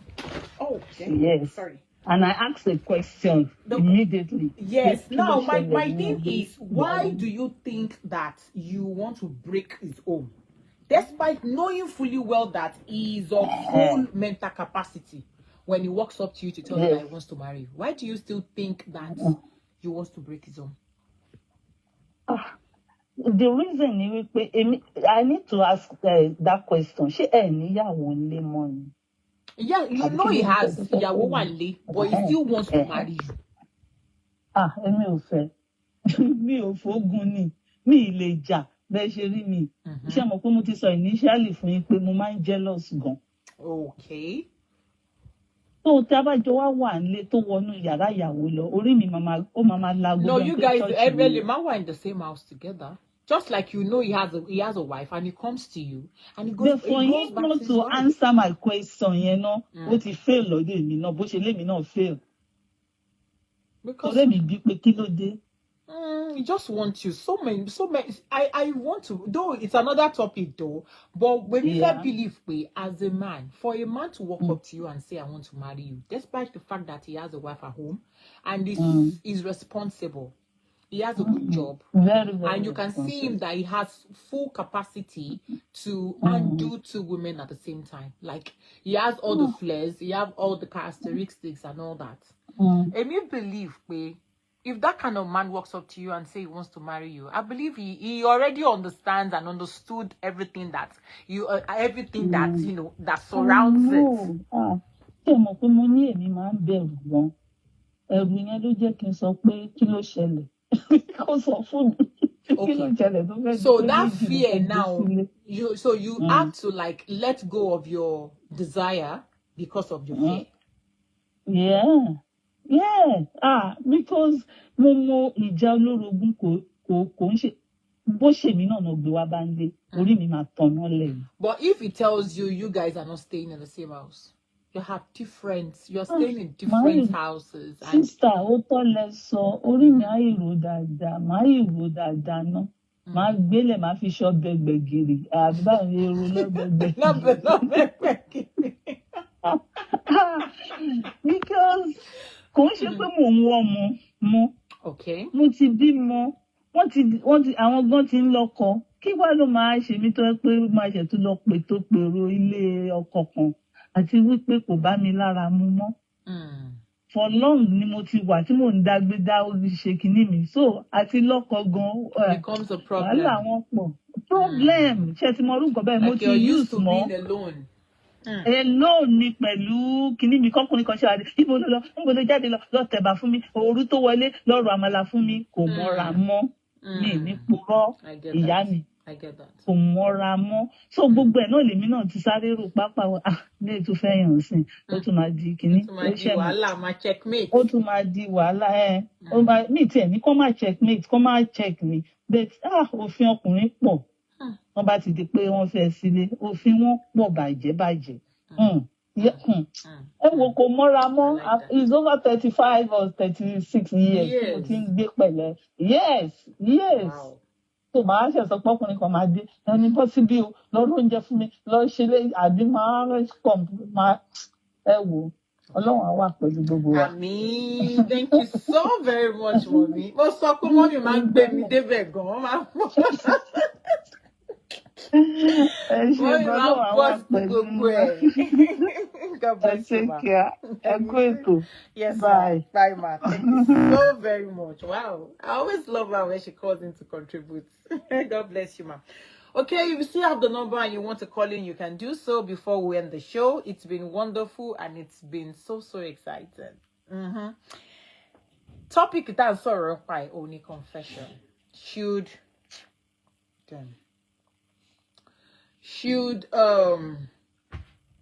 a man confess to his wife that he has cheated?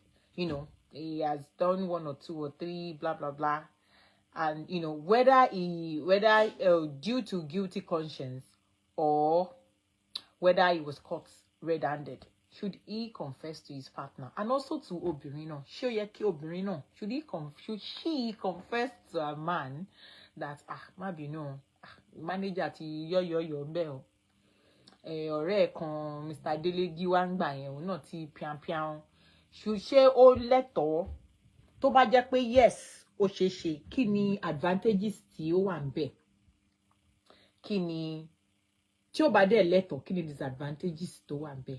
Nǹkan tá à ń discuss nípa ẹ̀ láti àtẹ̀kùn nìyẹn tó ti yé wa. And then you know a lot of okay, but he said he's busy. We know I don't know, maybe we have a lot of men on the platform. Some of them might not want to contribute. Hello? Should I put you on speaker back? Yes, I don't know if there's something different. Okay, sir. Please go ahead. Sister Ade. Sir?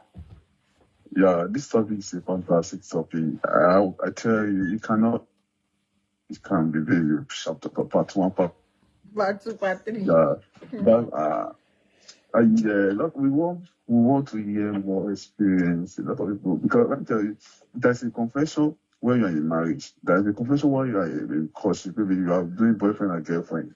I cannot imagine kí n rí obìnrin tí mo fẹ́ tí wọ́n kọjá ládùúgbò kan bí a mọ̀ mi tọ̀rẹ́ mi kan náà fọ́nà àbọ̀já bá rẹ̀ ti fẹ́ rí. Ìyá àmì ṣọ́gbó àrùnṣá jealousy bẹ̀rẹ̀ lásán ìyẹn tó fọ́nì. Obìnrin tó ti gbé sílẹ̀. How will you react? Báwo lọ ṣe máa fi àbí kóbìnrin náà máa date bọ̀bọ̀ kó tẹ̀ tí máa hó pé àbọ̀bọ̀ maybe this can be future husband or something like that. Go discover so many things. That's that. But what I want you to address, maybe your next show, that why do we have a lot of single mother in our society? And what can we do to reduce the rate of single mother in our society? Is it that so many people they tolerate or community? Abi is the economic factor? I want to address it. Let's hear from people. What is it? What leads to that? Because I can hear our last caller and say, I want to be single for how many years? And one policy, one increase. One that's actually not that one landlord to go and live for single mother. But I should encourage you one. I don't know. So that's what I want you to treat next time. Okay, bye-bye. All right. Well, I'll look into it. Thank you. I'll look into it. So, any yummy?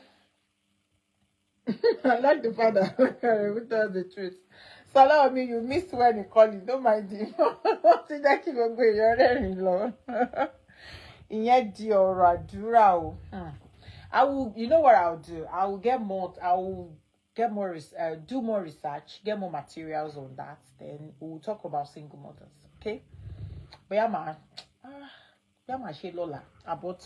we'll definitely talk about it.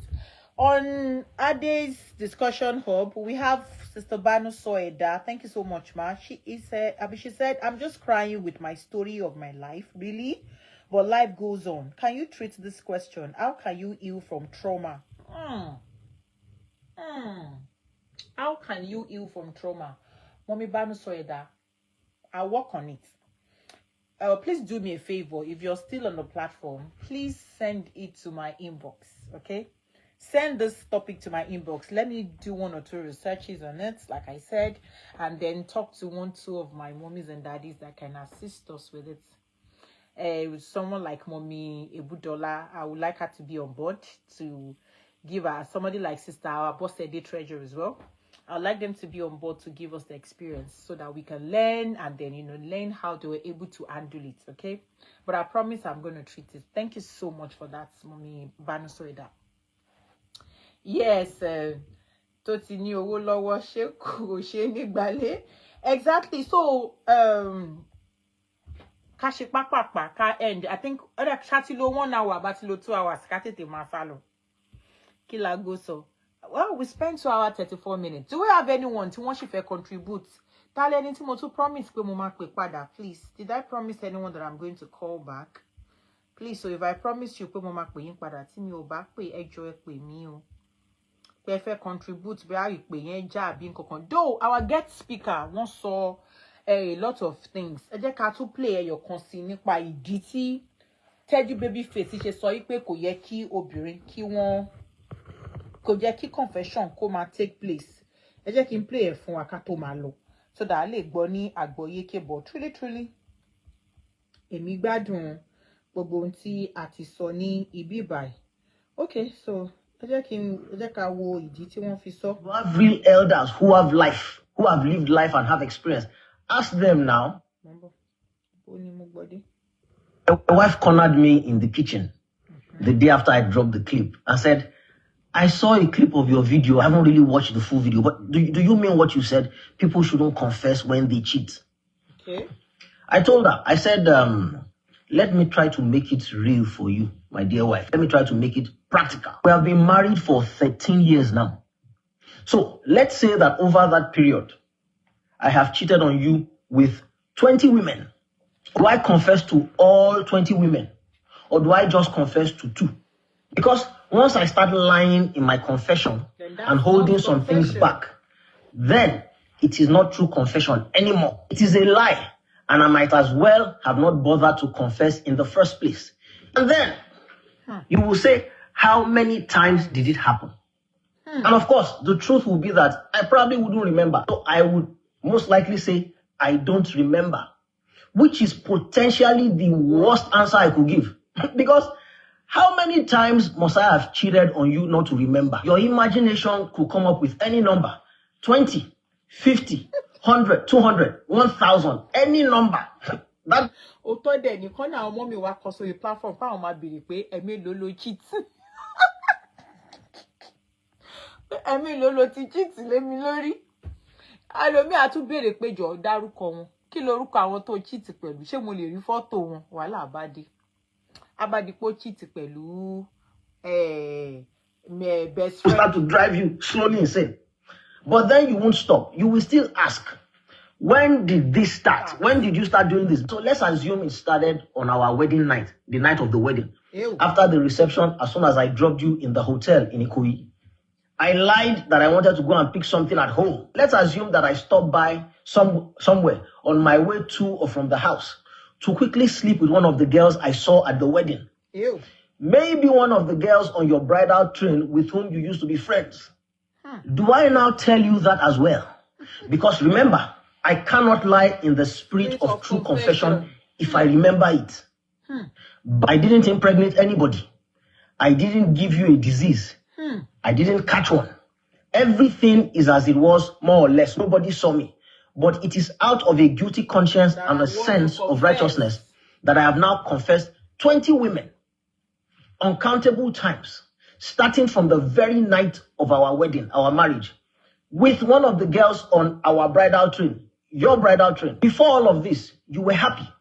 You were blissfully unaware. But now I have just dropped this reality on you. Now tell me, my dear wife, does that confession increase the chances of healing our marriage or decrease them? You tell me. She was just looking at me. She just looked at me like this. Ọ̀rọ̀ lẹ gbọ́ lẹ́nu guest speaker wa yẹn. Ẹ̀yin náà kí lẹ rí sí? Tọkùnrin bá confess pé òun cheat. Ṣé ó increase chances marriage yẹn ni? Àbó kúkú decrease ẹ̀? Àbó fẹ́ dàrú pátápátá? So obìnrin náà, tóbìnrin bá confess wọn kọ ẹ̀ pé lágbájá ti bá mi sùn rí o. Ṣé ó increase chances pé ìfẹ́ yẹn máa strong sí ni? àbókúkú wò pé wò gbogbo a máa da gbogbo ẹ̀rú pọ̀ ni. Ṣó ń yé wa. Like this. Now, someone will say, someone who cheats that many times has no business being married. Mommy Adeoriokin said, me self they ask the style they do and the size of their breast and bum bum.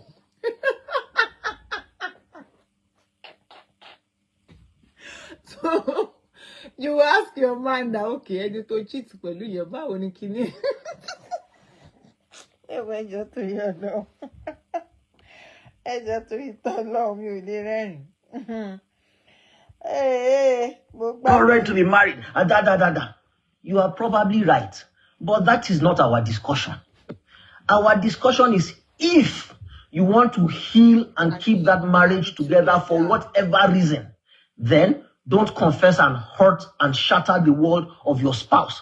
That not my wife cornered me.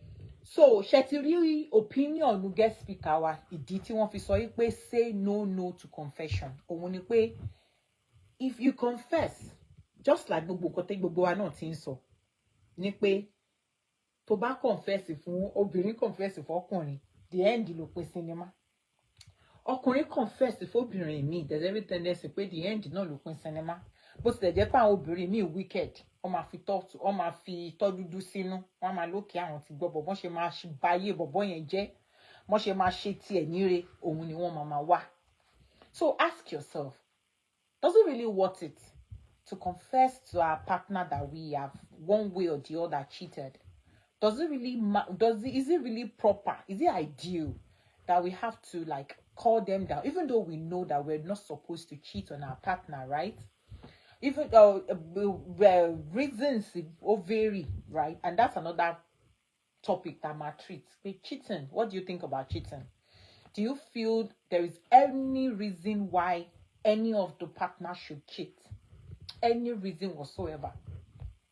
But now, confession time sorry. Actually, in so many ways. Cornered me. He said, a lot of us were last week. Koshekini. Honestly, I did ask for comparison. Can never be comparison. Eric, confession lotun losi. Ko really worth it.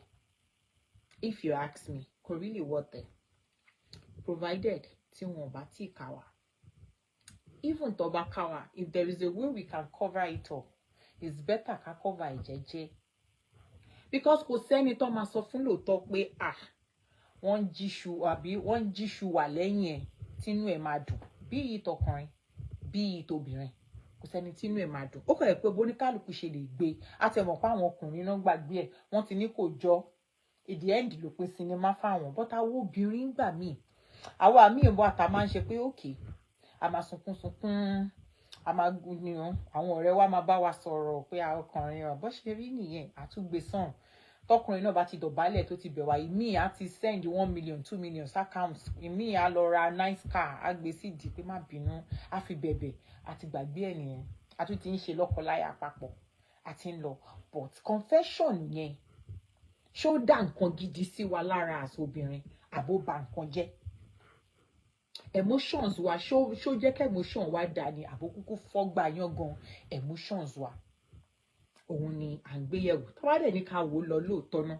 confession pé à ń confess nípa ti Ọlọ́run ó yàtọ̀ pátápátá sí pé à ń confess láàrin ọkọ àti ìyàwó ṣé mo pa àwọn Christian ló ní go to God and confess ẹlòmíà ní God says confess your sin and you shall win the kingdom ẹgbẹ́ gbogbo yẹn o confession nìyẹn go and confess to God ní o lọ dákúnlẹ̀ síwájú púpìtì àbí kí ló ń porúkọ ẹ̀ kó lọ máa confess fún rẹ̀ máa bọ́ lọ́hùn sọ ni o kò ń ṣe pé kó wá gbọ́kọ ẹ̀ àbíyàwó ẹ̀ sílẹ̀ kó wá máa confess pé lọ́jọ́ kìíní àná mo fẹ́ lágbájá. To me that is if wọn ò káàṣì ẹ but tó bá ti di pé àṣírí ti tú of course you have no choice than to beg. Another aspect tí àwọn èèyàn wá jẹ́ ká rí ni pé kí ọkùnrin tó sọ pé òun fẹ́ lọ confess á jẹ́ wípé ó ti há bóyá ó léèyàn kan tó ń fẹ́ all of this even bóyá ó léèyàn kan tó ń fẹ́ tó jẹ́ pé bóyá ó léèyàn kan tó ń fẹ́ tó jẹ́ pé ó ti wá lọ di pé oyún ti dé kò wá sí bọ́n ṣe fẹ́ ṣe é mọ́ bóyá yẹn ti yarí pé àbó ń ṣì gbà tó ń gún mi ò mọ̀ gbà yẹn ó wá dún ní mo lóyún tó wá fẹ́ sá lọ kò jọ́ tó dẹ̀ jẹ́ pé kò sí bó ṣe fẹ́ ṣe wọ́n ní ìdí nìyẹn tó máa fi ń jẹ́ kọkùnrin wá confess jẹ́jẹ́ pé wò kó tó di pé ọmọ wèrè tá a fún lóyún ta kó tó wá gbé wá bá ìyàwó legend tètè ya túbá kí n tètè ya tó bá máa ṣá mi ni kó ṣá mi sí 20 ní bíbá àwọn kan ní reason tí I think Sister Mola said reason and mommy Ọ̀nàbàjò said reason tó máa mú ọkùnrin tó máa dángájíá sọ pé òun fẹ́ confess nìyẹn tó bá rí pé òun ti há bóyá ó fẹ́yàn lóyún àìníyẹn ti bímọ fún ó dẹ̀ wò pé ó ṣe kí ni òun ò ní choice àfi kó òun sọ bó tilẹ̀ jẹ́ pé I always say that there is a particular religion that actually accepts a man. If you have a wife outside, you just have to confess. You have to inform your first wife and you have to confess. In religion confession. tó bá border on religion aspect, religion ni mo sọ yẹn. Religion, Christianity said confess your sins. Confess your sins to God, yes. Islam says confess your sin as well. Pray for forgiveness to God. At the same time, when it comes to the issue of one wife, two wives in Islam, it says inform and confess to your first wife. Do not let her get to know by herself. That's what Islam says. Do you understand? So religion-wise, I've been able to like balance it. Okay, religion no, there's a particular religion. Ofe oko, o láti sọ, tó o bá ti sọ fún tó bá mọ̀, ó ti ṣẹ̀ sọ́lọ́run. Ní orí ọ̀rọ̀ pé o fẹ́ yàwó nìyẹn o, kò ṣe pé bóyá o lọ ń ṣe ṣùkúṣùkú níta o. Both religions ló lòdì sí ṣùkúṣùkú níta. Do you understand? Both religions ló lòdì sí fidelity, ló lòdì sí cheating. But there is a religion that allows you to say, okay, fine. You want to marry one as o fẹ́ fi ṣaya gangan, èyí tó wà nílé ẹ gbọ́dọ̀ mọ̀. Mommy Lani said after confession you'll be gonna. Mommy or Monica, there is no need for any confession if the situation isn't so bad. That's my baby father. He will do shopping for me after every cheating. It is well. Mommy, I do real king. Wow, fantastic. So it's religion ni koti àwọn sọ. But abanika wo moral aspect between emotional aspects between partners, couples. If you really want to maintain your partner's emotions, you really, really love, and you want to keep their mental health in check and in full, please. Tí wọ́n bá ti ká wa. Tí ó ń ṣe pé bóyá ọkùnrin sọ pé come here, ta ló drop women. Who is this? What is this picture? Who are you? Lejon kissing be. Do not open your mouth and go and want to do stupid confession. Wájẹ́ sonoba nínú yà. Wájẹ́ sonoba gidi nínú yà. Just like ọkùnrin náà. If you love yourself, you love your old age. Because there are some women tó máa sọ fún aṣọ wọn pé kí òun ti gbọ́, ṣùgbọ́n gbá àbí tó ti máa fáyà ẹni fáyà kú fáyà ló máa wá. And that will be ìgbà tó bá rí táyà tó fi gbogbo owó ẹ̀ tó fi sìn àtòun àtọmọ. Ìgbà yẹn ló máa wá bẹ̀rẹ̀ sí ní teach sense pé 20 years ago, Amaka tó fẹ́. 25 years ago, she called tó fún lóyún. A bẹ̀rẹ̀ sí ní ka gbogbo ẹ̀ síta fún, and then you be like, but I thought I apologize. Not all obìnrin ló máa ń forgive wholeheartedly bẹ́ẹ̀ yẹn. Kò dẹ̀ ṣe ọkùnrin náà tẹ̀ ti sọ pọ́kùnrin ò tiẹ̀ lè forgive. Tàbá rọ́kùnrin tó bá lóun forgive, wọ́n ní kẹ́ gbàgbé. Ẹ gbàgbé òun náà ń ṣe ni àbó ti ready àti kúrò ní marriage yẹn already ló ṣe bá wọ pé it's okay. You can go ahead. Do you understand what I'm trying to say? So confession. If you want to confess your sin or you want to confess your infidelity, please confess to God Almighty. Secretly, privately, and do not consider or think of confessing to your partner. Tori ojegba at the end. So let's listen to the last broadcast before we go.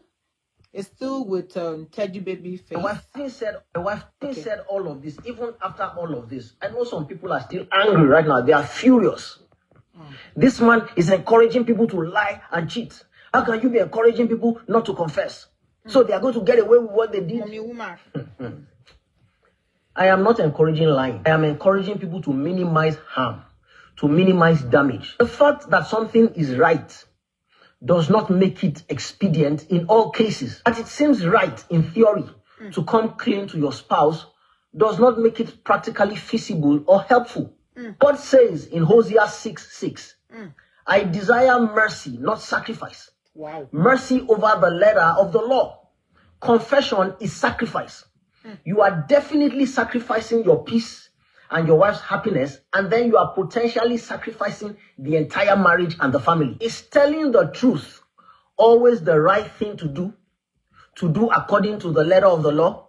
And immature people will say yes. Inexperienced people will say yes. But the Bible tells us otherwise. It's not in all cases. The Bible shows us repeatedly that God values mercy and human flourishing over rigid adherence to rules. The Hebrew midwives, in Exodus, the Hebrew midwives, they lied to Pharaoh to save the lives of the Hebrew baby boys when Pharaoh said they should actually babies. Back? Let me know. They said the Hebrew women deliver too quickly for them to arrive in time. And the Bible says God blessed them for it. And they lied. That was lying. Abraham, the father of faith, Abraham told kings, he told kings, not one, kings, plural, that Sarah was his sister instead of his wife to protect himself. And God protected Sarah, rebuked the kings, and Abraham came away blessed. In fact, God never even addressed the deception with Abraham. God never even told him, why did you lie? God actually called him a prophet in the same breath when he was protecting him from the consequences of his deception. Wow. God told King Abimelech that Abraham was a prophet, and Abraham just lied.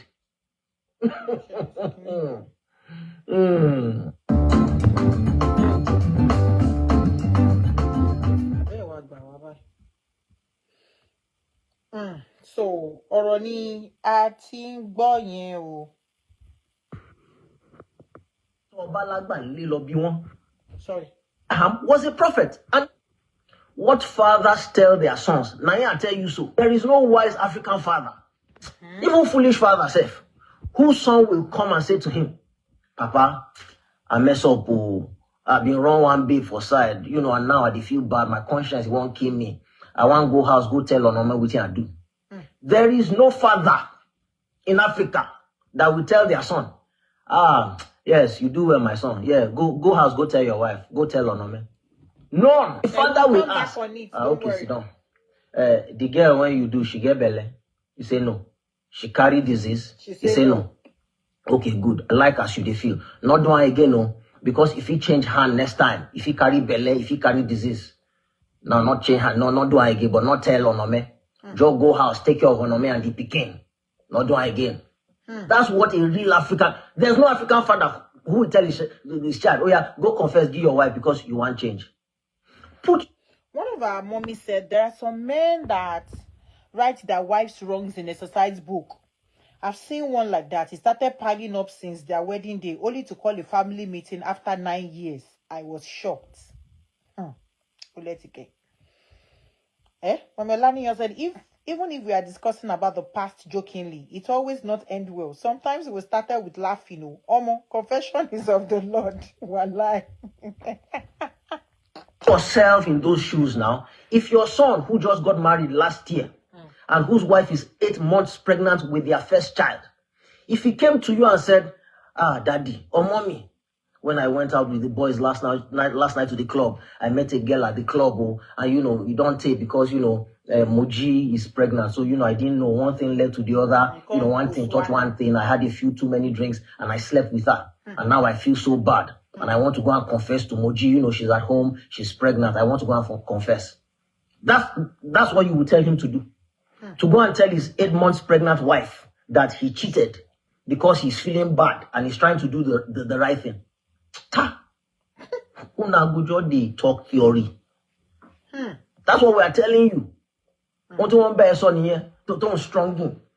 We love fellow jambla, we fellow sorrow. Okay, as the people of Ajawa say, I saw for my deck become a dete. Ejo Lord dete to batili dagugbi.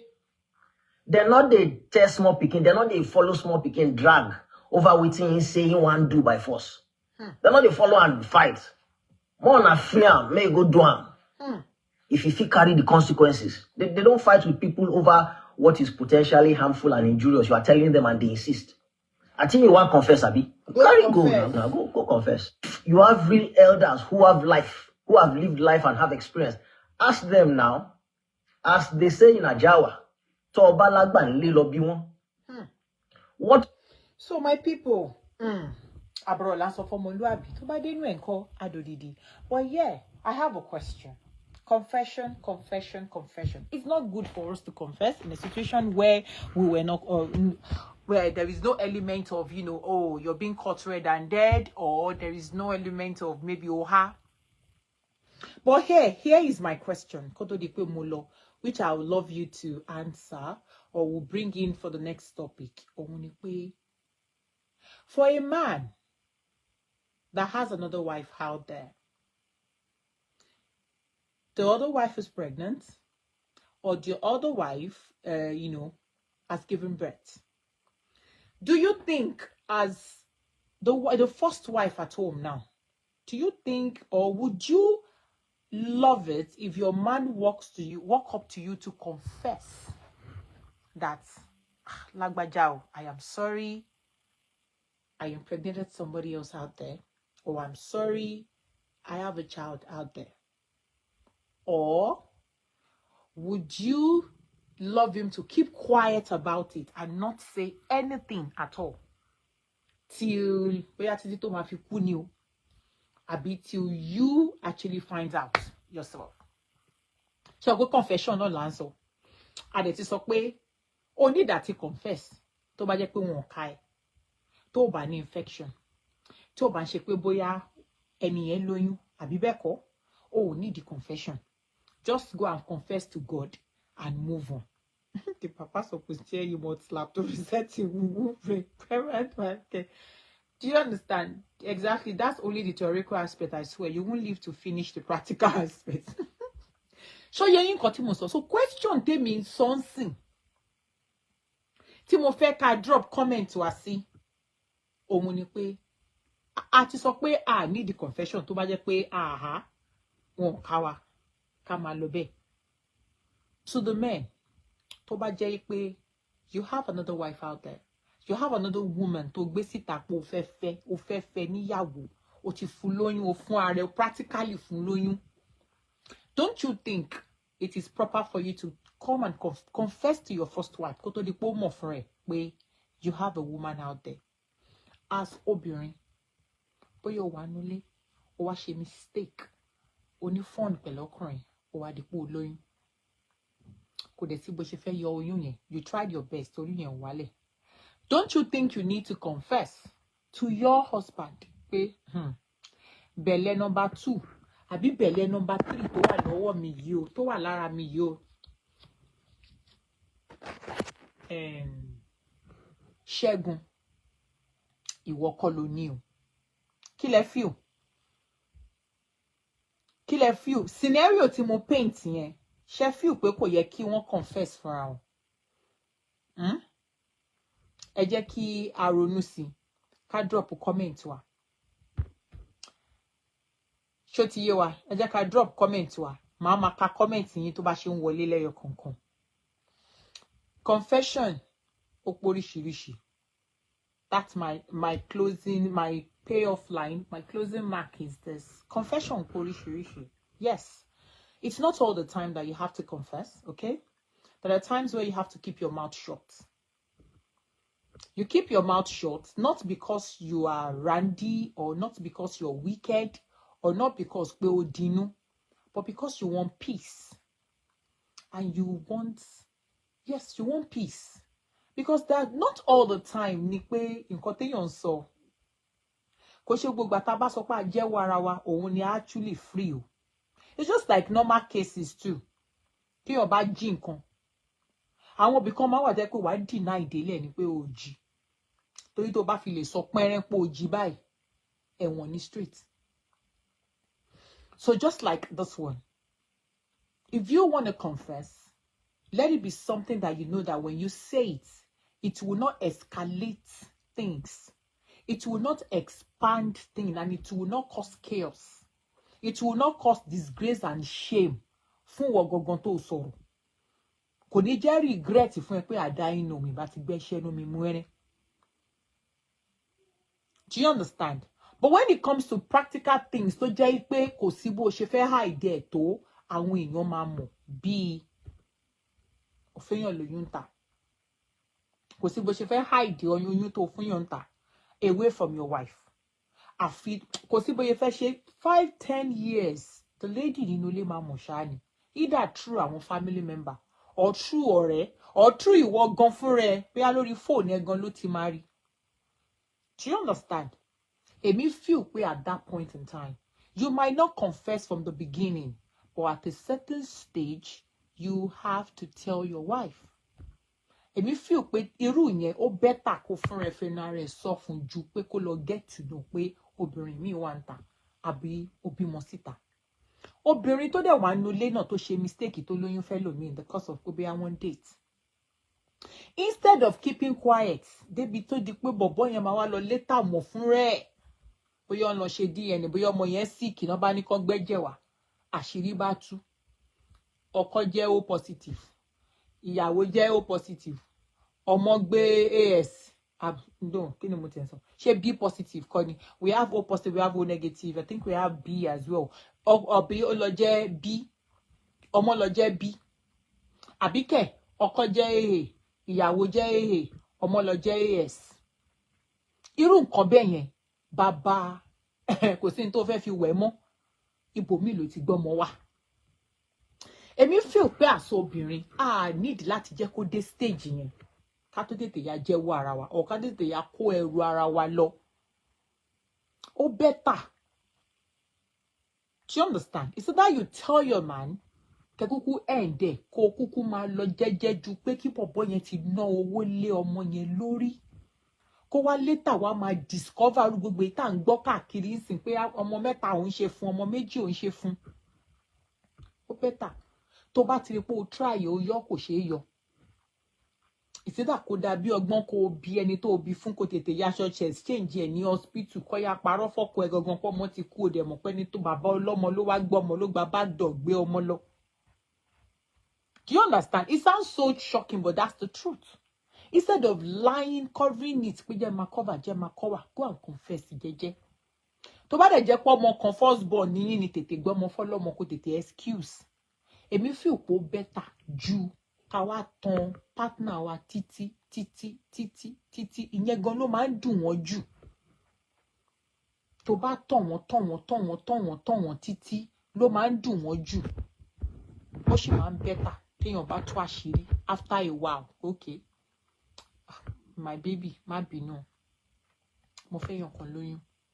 Or you know, lágbájá kan bímọ fún mi. Though mi ní intention àti fẹ́. Mo gba àwọn lámbà táwọn ọkùnrin máa ń kólẹ̀ fún wa ẹ̀. Mi ní intention àti fẹ́ o. Do you understand? Ọmọ nìkan mo fẹ́ o. Àbí má bínú. But you shall find a way to let her know. I feel it's better than for her to now get to know by herself. Or for somebody out there to tell her pé mommy Prince ẹ̀yin ọmọ lady tó lọ yìí ṣáà rí pé ìyàwó daddy Prince ni ọmọ ẹ̀ rí pé ọmọ tó gbé dání jọ Prince ni tá wá ṣe investigation fún rẹ̀ tá wá rí pé òótọ́ ni ó máa ń wà killing ó máa ń wà depressing than when you actually go down your knees, call her and tell her okay, this is what I've done. I feel there's still sense of respect when you confess that. Okay, you have no choice than to let her know. But cases of clean chop mouth, gidi, to just no traces, no infection, no pregnancy, no. Do you understand what I'm trying to say? It was just a kind of, come enjoy ourselves for a while. Do you understand? And then everything you're doing, you're using a protective stuff, you're wearing condom, and then, because situations where HIV, your wife is not complaining of inching or whatever. and there is kò sí pé èèyàn kan bọ̀ wá harass, kò sí pé maybe a sex tape somewhere, maybe obìnrin kan more set you up, put a sex stuff. Just what I'm trying to say. Irú yẹn, there is no need for any confession. Just kukuma, when you are tired of doing it and your wife did not catch you, just go and kukuma ask for forgiveness and turn a new leaf, jeje. And as for you, obìnrin, don't try to confess you. Oh, ọfẹ la, o better kó gbẹnu ẹ dákẹ́, kó kọ́kọ́ lọ hospital clean ara ẹ dáadáa, kó turn new leaf.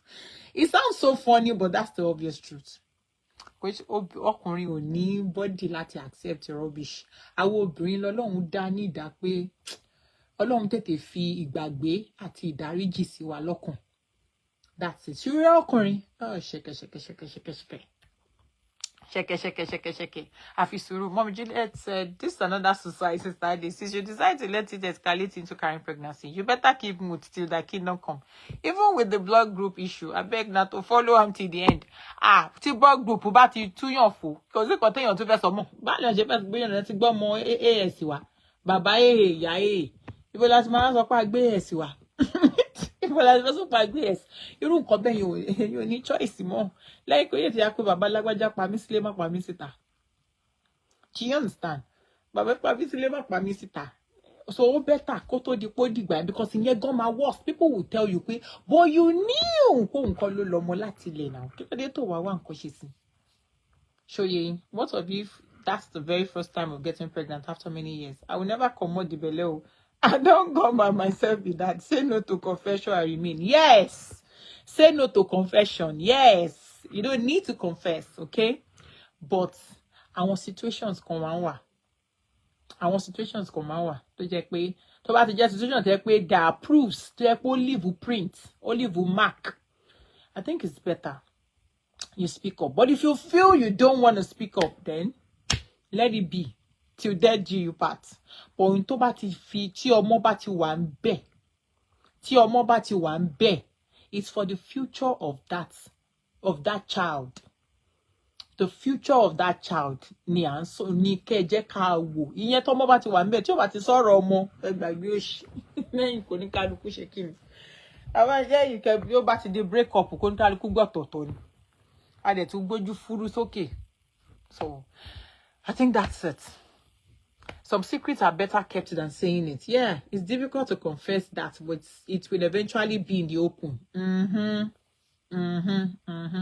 So, Ibitama Endi Eto Asili. I hope you all enjoyed the fantastic discussion. Like I said, Hade's discussion hub will be for shows like this. Okay? And then maybe tomorrow, Ibeni Mutimashe Gogon. Mo ti tabaroche mo cross post. Mo use ade backup. Mo cross post sorry discussion hub, okay? So that notification page if you're putting motilo. So Facebook will be Facebook will jẹ́ kí notification yẹn ring. But mo feel pé tó bá ṣe ń ṣe báyìí ńsìn máa tún máa tún share. So tomorrow we will have our show on the page. I will cross post it on Ade's backup as well, so that we can we'll come for another fantastic topic. We'll see. Our uncle said we should talk about single mothers. Okay, I'll try my best to get more materials on it. And then please, I'm begging you, please join me as well tomorrow. Okay, let's have the fantastic discussion on single mothers. Why do we have an increase in single mothers nowadays? Why do we have a lot of single mothers? What's the cause of single mothers? And then how can we stop being single mothers? And single mothers were reduced. You understand? That's what we want to talk about tomorrow. So if you have experience, please let's come together tomorrow to discuss about it. If you know any 1 or 2 or 3 people that you feel you know the experience and you want to share it with us, please feel free tomorrow as well. The phone line will be open as well. And then, let's get into it.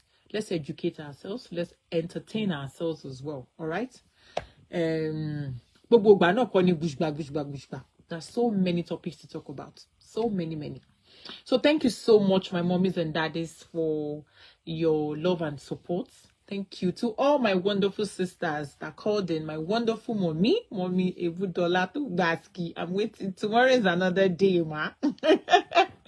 Mommy Adeoriokin, thank you so much. Tomorrow is another day. Who again, Mommy Olani Juliet, thank you so much. Thank you so much, Mommy Yinka Akinfe. Thank you for supporting all the time. To my wonderful uncle Aremu, thank you so very much for your support as well. Thank you. Everybody, Sister Nobadio, my left boobs.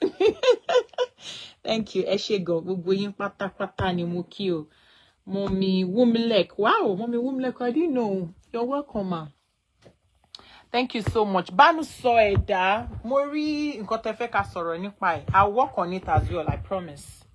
Okay, I promise I'll work on it. I'll chat to you. Níjọ́ tí mo bá máa ṣe. But next, I will chat to you then. We will talk about it as well. That's those on Ade's discussion hub. Mommy Olayemi, thank you so much, ma. Thank you all for your love and support. Thank you, mi Jora Miloju. Ẹ ṣé gan. Ẹ ṣé mo dúpẹ́ o. Thank you, and thank you. Mommy Offsin, yeah. Thank you so much for your love. Today's show is a knockout. I love this sarcasm-free zone.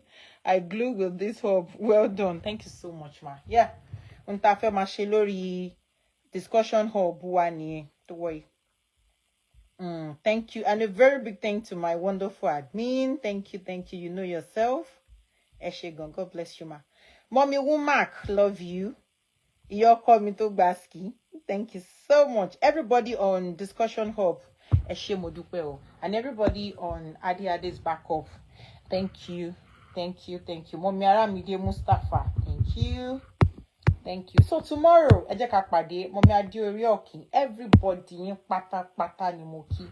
Eshegon, because my lovely sis, Abosede Treasure, God bless you. Let me chat you and say, sis, come on board. Let's have shows together. Peter, I want for you're going to call in. Thank you so much, sis. Thank you. But my sister Moire, one salo later. One was so top, one was so titi, one mommy Roslyn, Esheo. Omolola konto sexy, bye. Thank you, sis. Mommy Tonya Adeda Mola. Everybody, Abosede Abiodun. Everybody, I greet you all. Sister Poroski, Arike Adeleke, Esheo, Odupe. Everybody ni mo ki o. Tí bá rántí dárúkọ yín, ẹ má bínú. Bí àmì orúkọ yín, kí n tó máa lọ. For Eshegon, gbogbo yín pátá. Mommy Funke Innocent, Mommy Mopelola, everybody ni mo ki. Thank you and God bless you. I'll see you tomorrow. Omonike Olufemi Oyeleke. I guess it's the first time I'm seeing you on the platform. God bless you, ma. You're most welcome. Mojisola Mado. Thank you. So let's make a date tomorrow, okay? Ma try to show us Ajebi Owale, Mommy Olufunke. Thank you, ma. Ajebi Owale, so we can have more time to discuss. We can have more time because I know shows like this. Gbami might take 2 hours. Gbami 3 hours. So about time tomorrow? Yes, money to 2-3 hours. Let's discuss at sorrow. So tomorrow, single mothers, on la fe sorrow nepa. Whatever te ba mo to nfa, e check apadi lola ka sorrow nepa. Ni let's Ade's discussion hub ni atimashi. Eshego, Mommy Tonya Ademola. Adedamola, God bless you. So I'll see you tomorrow. E ma gbagbe, e je ka ma ṣe check up ka ma ṣe àyẹ̀wò ara wa dáadáa. High blood pressure and diabetes is on the rise, and these are terrible sisters. Still can give you symptoms can want to strike. So please, daddies and mommies, if you know what sharing is all about hard work, driving from year to year, standing, sitting for hours, and then you take a lot of sugary things, or you have history, or history of hypertension and diabetes in the family. Please, I beg you, ẹ má gbàgbé kí ẹ jẹ́ ká máa ṣe àyẹ̀wò ní òrèkóòrè.